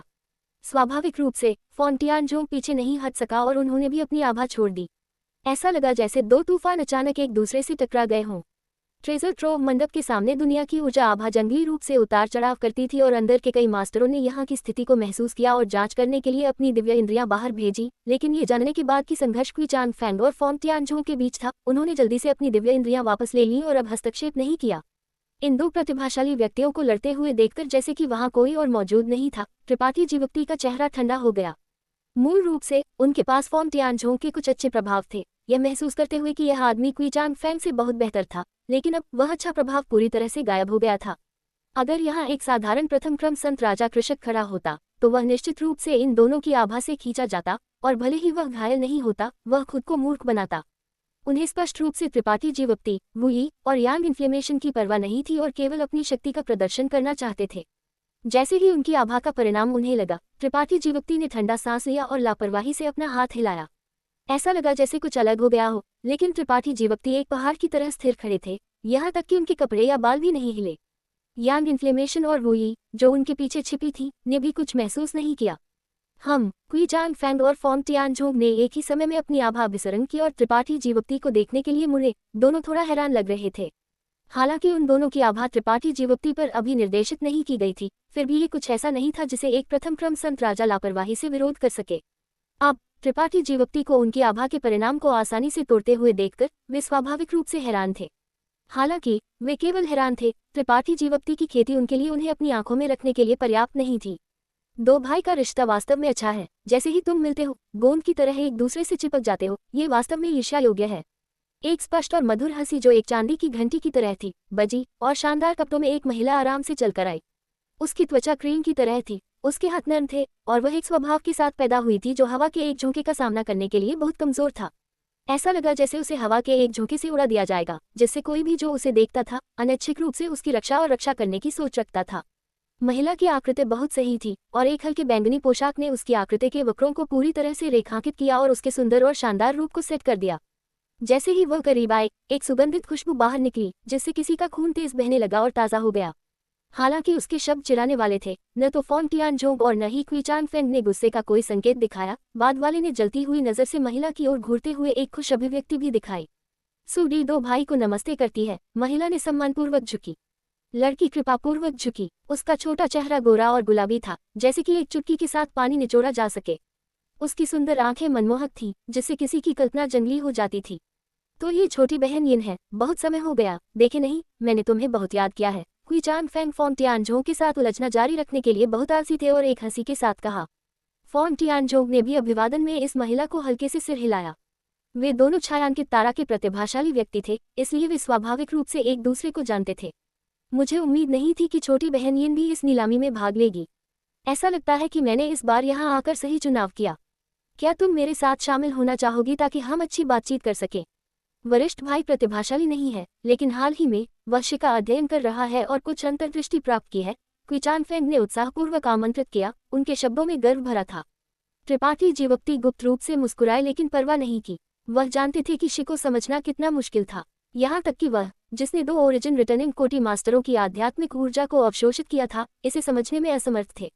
भले ही क्वी चांग फेंग की खेती उनसे अधिक थी, उनके लिए ओरिजिन रिटर्निंग कोटि तक पहुंचने से पहले इसे समझना असंभव था। केवल एक कृषक जो ओरिजिन रिटर्निंग कोटि में टूट गया था, इस तरह की शक्ति के संपर्क में आ सकता था। क्वी चांग फेंग का ये कहना स्पष्ट रूप से यिन सूडी के करीब आने का एक बहाना था। यिन सूडी त्रिपाठी जीवक्ति से बेहतर यह समझती थी, इसलिए उन्होंने बस मुस्कुराया और कहा, हालांकि कनिष्ठ बहन भाई क्वी के साथ अधिक बातचीत करना चाहेंगी। कनिष्ठ बहन इस बार मेरे मास्टर के आदेशों पर यहाँ आए हैं। कनिष्ठ बहन को पहले भाई क्वी की दयालुता के लिए धन्यवाद देना चाहिए। ये ठीक है, भविष्य में अभी भी बहुत समय है। क्वी चांग फेंग ने लापरवाही से मुस्कुराया। क्विचांग फैंग स्वतंत्र रूप से मुस्कुराए, यिनसुडी की अस्वीकृति से शर्मिंदा महसूस नहीं कर रहे थे। क्विचांग फैंग का अनुमान था कि यह पहली बार नहीं था जब वह उनके सामने एक दीवार में दौड़े थे, इसलिए अगर वह वास्तव में सहमत होती तो यह अजीब होगा। वे तीनों कुछ समय के लिए दरवाजे पर खड़े थे। इस समय के दौरान विभिन्न शक्तियों के कई लोग नीलामी में भाग लेने के लिए आए थे, लेकिन चूंकि उन तीनों ने प्रवेश नहीं किया, ये युवा स्वामी और युवा महिलाएं केवल एक तरफ खड़े होकर इंतजार कर सकते थे। इन लोगों की तुलना में त्रिपाठी जीवप्ती ने पाया कि वह वुई और यांग इन्फ्लेमेशन वास्तव में काफी फटे पुराने थे। ये युवा स्वामी और युवा महिलाएं सभी शानदार पोशाक और कलाकृति कवच पहनते थे। त्रिपाठी जीवप्ती दूसरी ओर कपड़ों का एक बहुत सामान्य सेट पहन रहे थे, जबकि यांग इन्फ्लेमेशन का और भी अधिक अपमानजनक था, एक काला पोशाक पहने हुए जो पिछले 10,000 सालों से नहीं बदला था। ऐसा लगा जैसे वह अपना चेहरा ढकना चाहती थी, जैसे कि उन्होंने कुछ शर्मनाक किया हो। हालांकि वुई के कपड़े बुरा नहीं थे, फिर भी वे सिर्फ साधारण कपड़े थे और दूसरों की कलाकृति कवच से तुलना नहीं की जा सकती थी। वे तीनों बदसूरत बत्तख की तरह थे जो गलती से हंसों के एक झुंड में ठोकर खा गए थे, इसलिए उन्हें कितना आंखों को आकर्षित करने वाला होना चाहिए इसका उल्लेख करने की कोई जरूरत नहीं थी। सौभाग्य से उनके पास बातचीत जारी रखने का कोई इरादा नहीं था। नीलामी शुरू होने वाली थी, इसलिए वे जल्द से जल्द प्रवेश करना चाहते थे। युवा स्वामियों और युवा महिलाओं ने फोंटियानजोंग की तिकड़ी को अभिवादन करने के बाद वे सभी फाइल में अंदर गए और जल्द ही गायब हो गए। जाने से पहले फोंटियानजोंग ने जानबूझकर या अनजाने में त्रिपाठी जीवप्ती पर नजर डाली, लेकिन कुछ नहीं कहा। केवल तभी जब ट्रेजर ट्रोव मंडप के सामने फिर से शांत हो गया, वुई ने गुप्त रूप से एक राहत की सांस ली और धीरे से त्रिपाठी जीवप्ती को समझाया, वह महिला अभी कांचरंग पंथ की यिनसुडी थी। वह भी एक प्रभावशाली व्यक्ति है और छायांकित तारा पर नंबर 1 सुंदरता है। अनगिनत पुरुषों द्वारा पीछा किया जाता है। नंबर 1 सुंदरता। त्रिपाठी जीवप्ती ने हंसा, तुम दोनों उससे बुरे नहीं हो, ये थोड़ा अनुचित है। मैं उससे कैसे तुलना कर सकती हूँ? वुई लाल हो गई। त्रिपाठी जीवप्ती सच कह रहे थे या नहीं, ऐसी तारीफ ने उन्हें अभी भी बहुत खुश किया। कोई महिला नहीं थी जो अपनी उपस्थिति की परवाह नहीं करती थी, और वही ये भी जानती थी कि वास्तव में उनके और यिनसुडी के बीच एक बड़ा अंतर था। बाद वाले की पृष्ठभूमि उनकी तुलना में अनगिनत बार अधिक कुलीन थी। चलो अंदर चलते हैं, त्रिपाठी जीवप्ती ने हल्के से कहा। वह आज इस नीलामी में वुई और यांग इन्फ्लेमेशन की रक्षा के लिए आए थे, लेकिन उन्होंने यहाँ इतने सारे प्रतिभाशाली युवा पुरुषों से मिलने की उम्मीद नहीं की थी। चाहे वह क्विचांग फैंग, फोंटियानजोंग या यिनसुडी थे, उनमें से कोई भी ऐसी हस्ती नहीं थी जिसे कम आंका जा सके। त्रिपाठी जीवप्ती जानते थे कि उनके पास अभी भी एक लंबा रास्ता बाकी है और वह जेता के क्षेत्र तक पहुंचने से बहुत दूर थे। इन तीनों की उपस्थिति ने त्रिपाठी जीवप्ती को एक अनुस्मारक दिया कि उन्हें कभी भी समान क्षेत्र में विरोधियों को कम नहीं आंकना चाहिए। ये तीनों अपने संबंधित पंथों के सभी नेता थे, इसलिए कौन जानता था कि उनके पास किस तरह की विरासत थी। अगर वे वास्तव में लड़े तो ये कहना असंभव था कि कौन जीतेगा या हारेगा। वुई को आखिरकार निमंत्रण मिला और उन्होंने इसे बाहर गार्ड को सौंप दिया। गार्ड को यह उम्मीद नहीं थी कि त्रिपाठी जीवप्ती जैसे 3 लोग वास्तव में एक निमंत्रण प्राप्त करने में सक्षम होंगे, इसलिए हालांकि वह हैरान था, उन्होंने उन्हें शर्मिंदा नहीं किया और उन्हें पास होने दिया। ट्रेजर ट्रोव मंडप में प्रवेश करने के बाद एक जोरदार हलचल तुरंत बज उठी, क्योंकि अनगिनत लोग 3 या 4 के समूहों में एकत्रित हुए कुछ चर्चा कर रहे थे। ये ट्रेजर ट्रोव मंडप है। वुई का सुंदर चेहरा आघात से भरा था, क्योंकि उन्होंने चारों ओर झांका, उनकी सुंदर आंखें जिज्ञासा से भरी थीं। ये पहली बार था जब उन्होंने कभी ऐसी जगह में प्रवेश किया था। जो नजर में आया वह एक विशाल गोलाकार हॉल था। चमकदार पत्थरों से बनी लैंपस्टैंड छत से लटकती थी, एक मुलायम रोशनी उत्सर्जित करती थी, ट्रेजर ट्रोव बिल्डिंग के पूरे आंतरिक भाग को रोशन करती थी। यह बाहर से बिल्कुल कम नहीं था और कोई छाया नहीं थी। हॉल के सबसे निचले स्तर पर सीटों की पंक्तियां सावधानीपूर्वक व्यवस्थित थीं। लगभग 80% सीटें पहले ही लोगों से भरी हुई थीं और उच्च स्तर भी चलते फिरते लोगों से भरे थे। हॉल के निचले तल के केंद्र में जमीन से लगभग 1 मीटर ऊपर एक उच्च मंच था, जो नीलामी का स्थान होना चाहिए। इस तरह के एक चाप आकार का डिजाइन उन सभी को अनुमति दी जिन्होंने नीलामी में भाग लिया था कि वे नीलाम की जा रही वस्तुओं को स्पष्ट रूप से देख सके। ये कहा जा सकता था कि यह एक शानदार डिजाइन था। जब त्रिपाठी जीवप्ती यहाँ पहुंचे तो उन्होंने चेन टोन कहाँ थे ये ढूंढने की कोशिश करते हुए चारों ओर देखा, लेकिन उन्होंने जल्द ही खोज की कि ऐसी जगह में किसी को ढूंढना बहुत मुश्किल था। अगर वह एक तृतीय क्रम ओरिजिन रिटर्निंग कोटि कृषक होते तो उन्हें दूसरों के बारे में चिंता करने की जरूरत नहीं होती और वह बस खोज करने के लिए अपनी दिव्य इंद्रिय का उपयोग कर सकते थे। लेकिन इस जगह में जहां इतने सारे मास्टर एकत्रित थे, उन्होंने इच्छा से अपनी दिव्य इंद्रिय का उपयोग करने की हिम्मत नहीं की, कहीं उन्हें गलत समझा जाए और परेशानी पैदा हो जाए। त्रिपाठी जीवप्ती ने ट्रेजर ट्रोव मंडप के अंदर प्रवेश किया है और चेन टोन को ढूंढने की कोशिश कर रहे हैं। Episode number 1150। जैसे ही त्रिपाठी जीवप्ती झिझक रहे थे, एक आकृति बदल से दौड़कर आई और अपने हाथ जोड़े लुओ किंग युवा स्वामी त्रिपाठी को प्रणाम करता है और 2 युवा महिलाओं को प्रणाम करता है। त्रिपाठी जीवप्ती ने उसे देखा और हैरान होकर पाया कि यह व्यक्ति वही ओरिजिन रिटर्निंग कोटि मास्टर था जिसे शु परिवार ने पिछली बार उनसे निपटने के लिए आमंत्रित किया था। उस समय ये वह व्यक्ति था जिसने उन्हें पहचाना था और चेन टोंग को रिपोर्ट किया था। लुओ किंग के प्रति त्रिपाठी जीवक्ति अभी भी कुछ हद तक आभारी थे। उन्होंने विनम्रतापूर्वक अपने हाथ जोड़े और कहा, तो ये भाई लुओ है। वृद्ध चेन अब कहाँ है? वृद्ध चेन के पास वर्तमान में कुछ मामले देखने के लिए है और वह अस्थायी रूप से जाने में असमर्थ है, इसलिए उन्होंने इस शिष्य को युवा स्वामी त्रिपाठी के लिए यहाँ इंतजार करने का निर्देश दिया। युवा स्वामी त्रिपाठी, निश्चिंत रहे, वृद्ध चेन ने सब कुछ पहले ही व्यवस्थित कर दिया है। आप तीनों को बस मेरे पीछे आना होगा। अच्छा, रास्ता दिखाओ। त्रिपाठी जीवक्ति ने सिर हिलाया। ट्रेजर ट्रोव मंडप स्वर्गीय भाग्य शहर में एक नीलामी आयोजित करने जा रहा था। चेन टोंग स्वर्गीय भाग्य शहर में एक बड़ा शॉट था, इसलिए उनके लिए मामले देखने के लिए होना सामान्य था। त्रिपाठी जीवक्ति ने स्वाभाविक रूप से इसके बारे में ज्यादा नहीं सोचा। लुओ किंग के पीछे चलते हुए वे सीधे तीसरी मंजिल पर गए और एक निश्चित कमरे का दरवाजा धकेल कर खोला। लुओ किंग दरवाजे पर खड़ा हुआ और समझाया, युवा स्वामी त्रिपाठी, ये वह निजी कमरा है जिसे वृद्ध चेन ने आपके लिए व्यवस्थित किया है। कृपया एक नज़र डालें और देखें कि क्या यह आपको अनुकूल है। त्रिपाठी जीवक्ति कमरे में प्रवेश किया और पाया कि हालांकि यह छोटा था, ये पूरी तरह से सुसज्जित था। मेज पर एक मेज, कुर्सियां और उच्च गुणवत्ता वाले स्पिरिट फलों की एक प्लेट थी। गर्मागर्म स्पिरिट चाय का एक बर्तन भी था। इसके अलावा 2 नाजुक और सुंदर दासी भी बगल में खड़ी थी। उनकी तेज आंखें, सफेद दांत और पतली आकृति थी। जब उन्होंने त्रिपाठी जीवक्ति और अन्य लोगों को प्रवेश करते देखा तो उन्होंने तुरंत झुकी। त्रिपाठी जीवक्ति को नहीं पता था कि क्या अन्य निजी कमरों में दासी थी, लेकिन उन्हें यकीन था कि ये 2 दासी विशेष रूप से चेन टोंग द्वारा व्यवस्थित की गई थी। ऐसा इसलिए था क्योंकि उन्होंने शैडो मून हॉल के पोशाक पहने थे और स्पष्ट रूप से शैडो मून हॉल के शिष्य थे। मैं वृद्ध चेन की विचारशीलता से बहुत संतुष्ट हूँ। त्रिपाठी जीवक्ति ने मुस्कुराया और सिर हिलाया। जब तक युवा स्वामी त्रिपाठी संतुष्ट है। लुओ किंग को भी राहत मिली लगती थी। उन्होंने अपनी आंखों से देखा था कि चेन टोंग ने त्रिपाठी जीवक्ति से दोस्ती करने के लिए होम जेन और उनके भाई को कैसे मारा। हालांकि वह अभी भी नहीं समझे कि त्रिपाठी जीवक्ति में ऐसा क्या खास था कि दोस्ती करने लायक था, फिर भी उन्होंने चेन टोंग के आदेशों को सावधानीपूर्वक पूरा किया। यह सही है, युवा स्वामी त्रिपाठी। वृद्ध चेन ने इस शिष्य को निर्देश दिया कि वे वस्तुएं जल्द से जल्द लाएं जिन्हें आप नीलाम करना चाहते हैं। ट्रेजर ट्रोव मंडप वस्तुओं की कीमतों का मूल्यांकन करना चाहता है ताकि उन्हें क्रमबद्ध करना आसान हो जाए। कोई समस्या नहीं। त्रिपाठी जीवक्ति ने अपनी आंखों से वूई को इशारा किया और वूई ने तुरंत अपनी अंतरिक्ष अंगूठी से 2 खूबसूरती से लिपटे जेड बक्से निकाल दिए और उन्हें लुओ किंग को सौंप दिया। इन 2 जेड बक्सों में स्वाभाविक रूप से 2 ओरिजिनल ग्रेड कलाकृतियां थीं। और यह त्रिपाठी जीवक्ति ने एक जेड बोतल निकाली और उसे लुओ किंग को सौंप दिया। युवा स्वामी त्रिपाठी, कृपया थोड़ा इंतजार करें। नीलामी आधे घंटे में शुरू होगी, इसलिए ये लुओ किंग पहले जाने की इजाजत चाहता है। लुओ किंग ने कहा जैसे ही वो पीछे हट गए। जाने से पहले उन्होंने शैडो मून हॉल की 2 महिला शिष्यों को त्रिपाठी जीवक्ति का अच्छी तरह से मनोरंजन करने का निर्देश दिया। 2 महिलाओं ने सहमति में सिर हिलाया। हम कमरा में हैं। वूई चलकर आई और दरवाजा बंद कर दिया, तुरंत बाहर के शोर को गायब कर दिया। यहाँ का स्पिरिट विन्यास काफी अच्छा है। यांग इन्फ्लेमेशन घूमकर आई, चारों ओर महसूस कर रही थी, यहाँ की स्पिरिट विन्यास में काफी रुचि रखती थी। ये जगह दूसरों को अपनी दिव्य इंद्रिय का उपयोग करने से अलग कर सकती है। एकमात्र कमी यह है कि यह नीलामी स्थल से थोड़ा दूर है।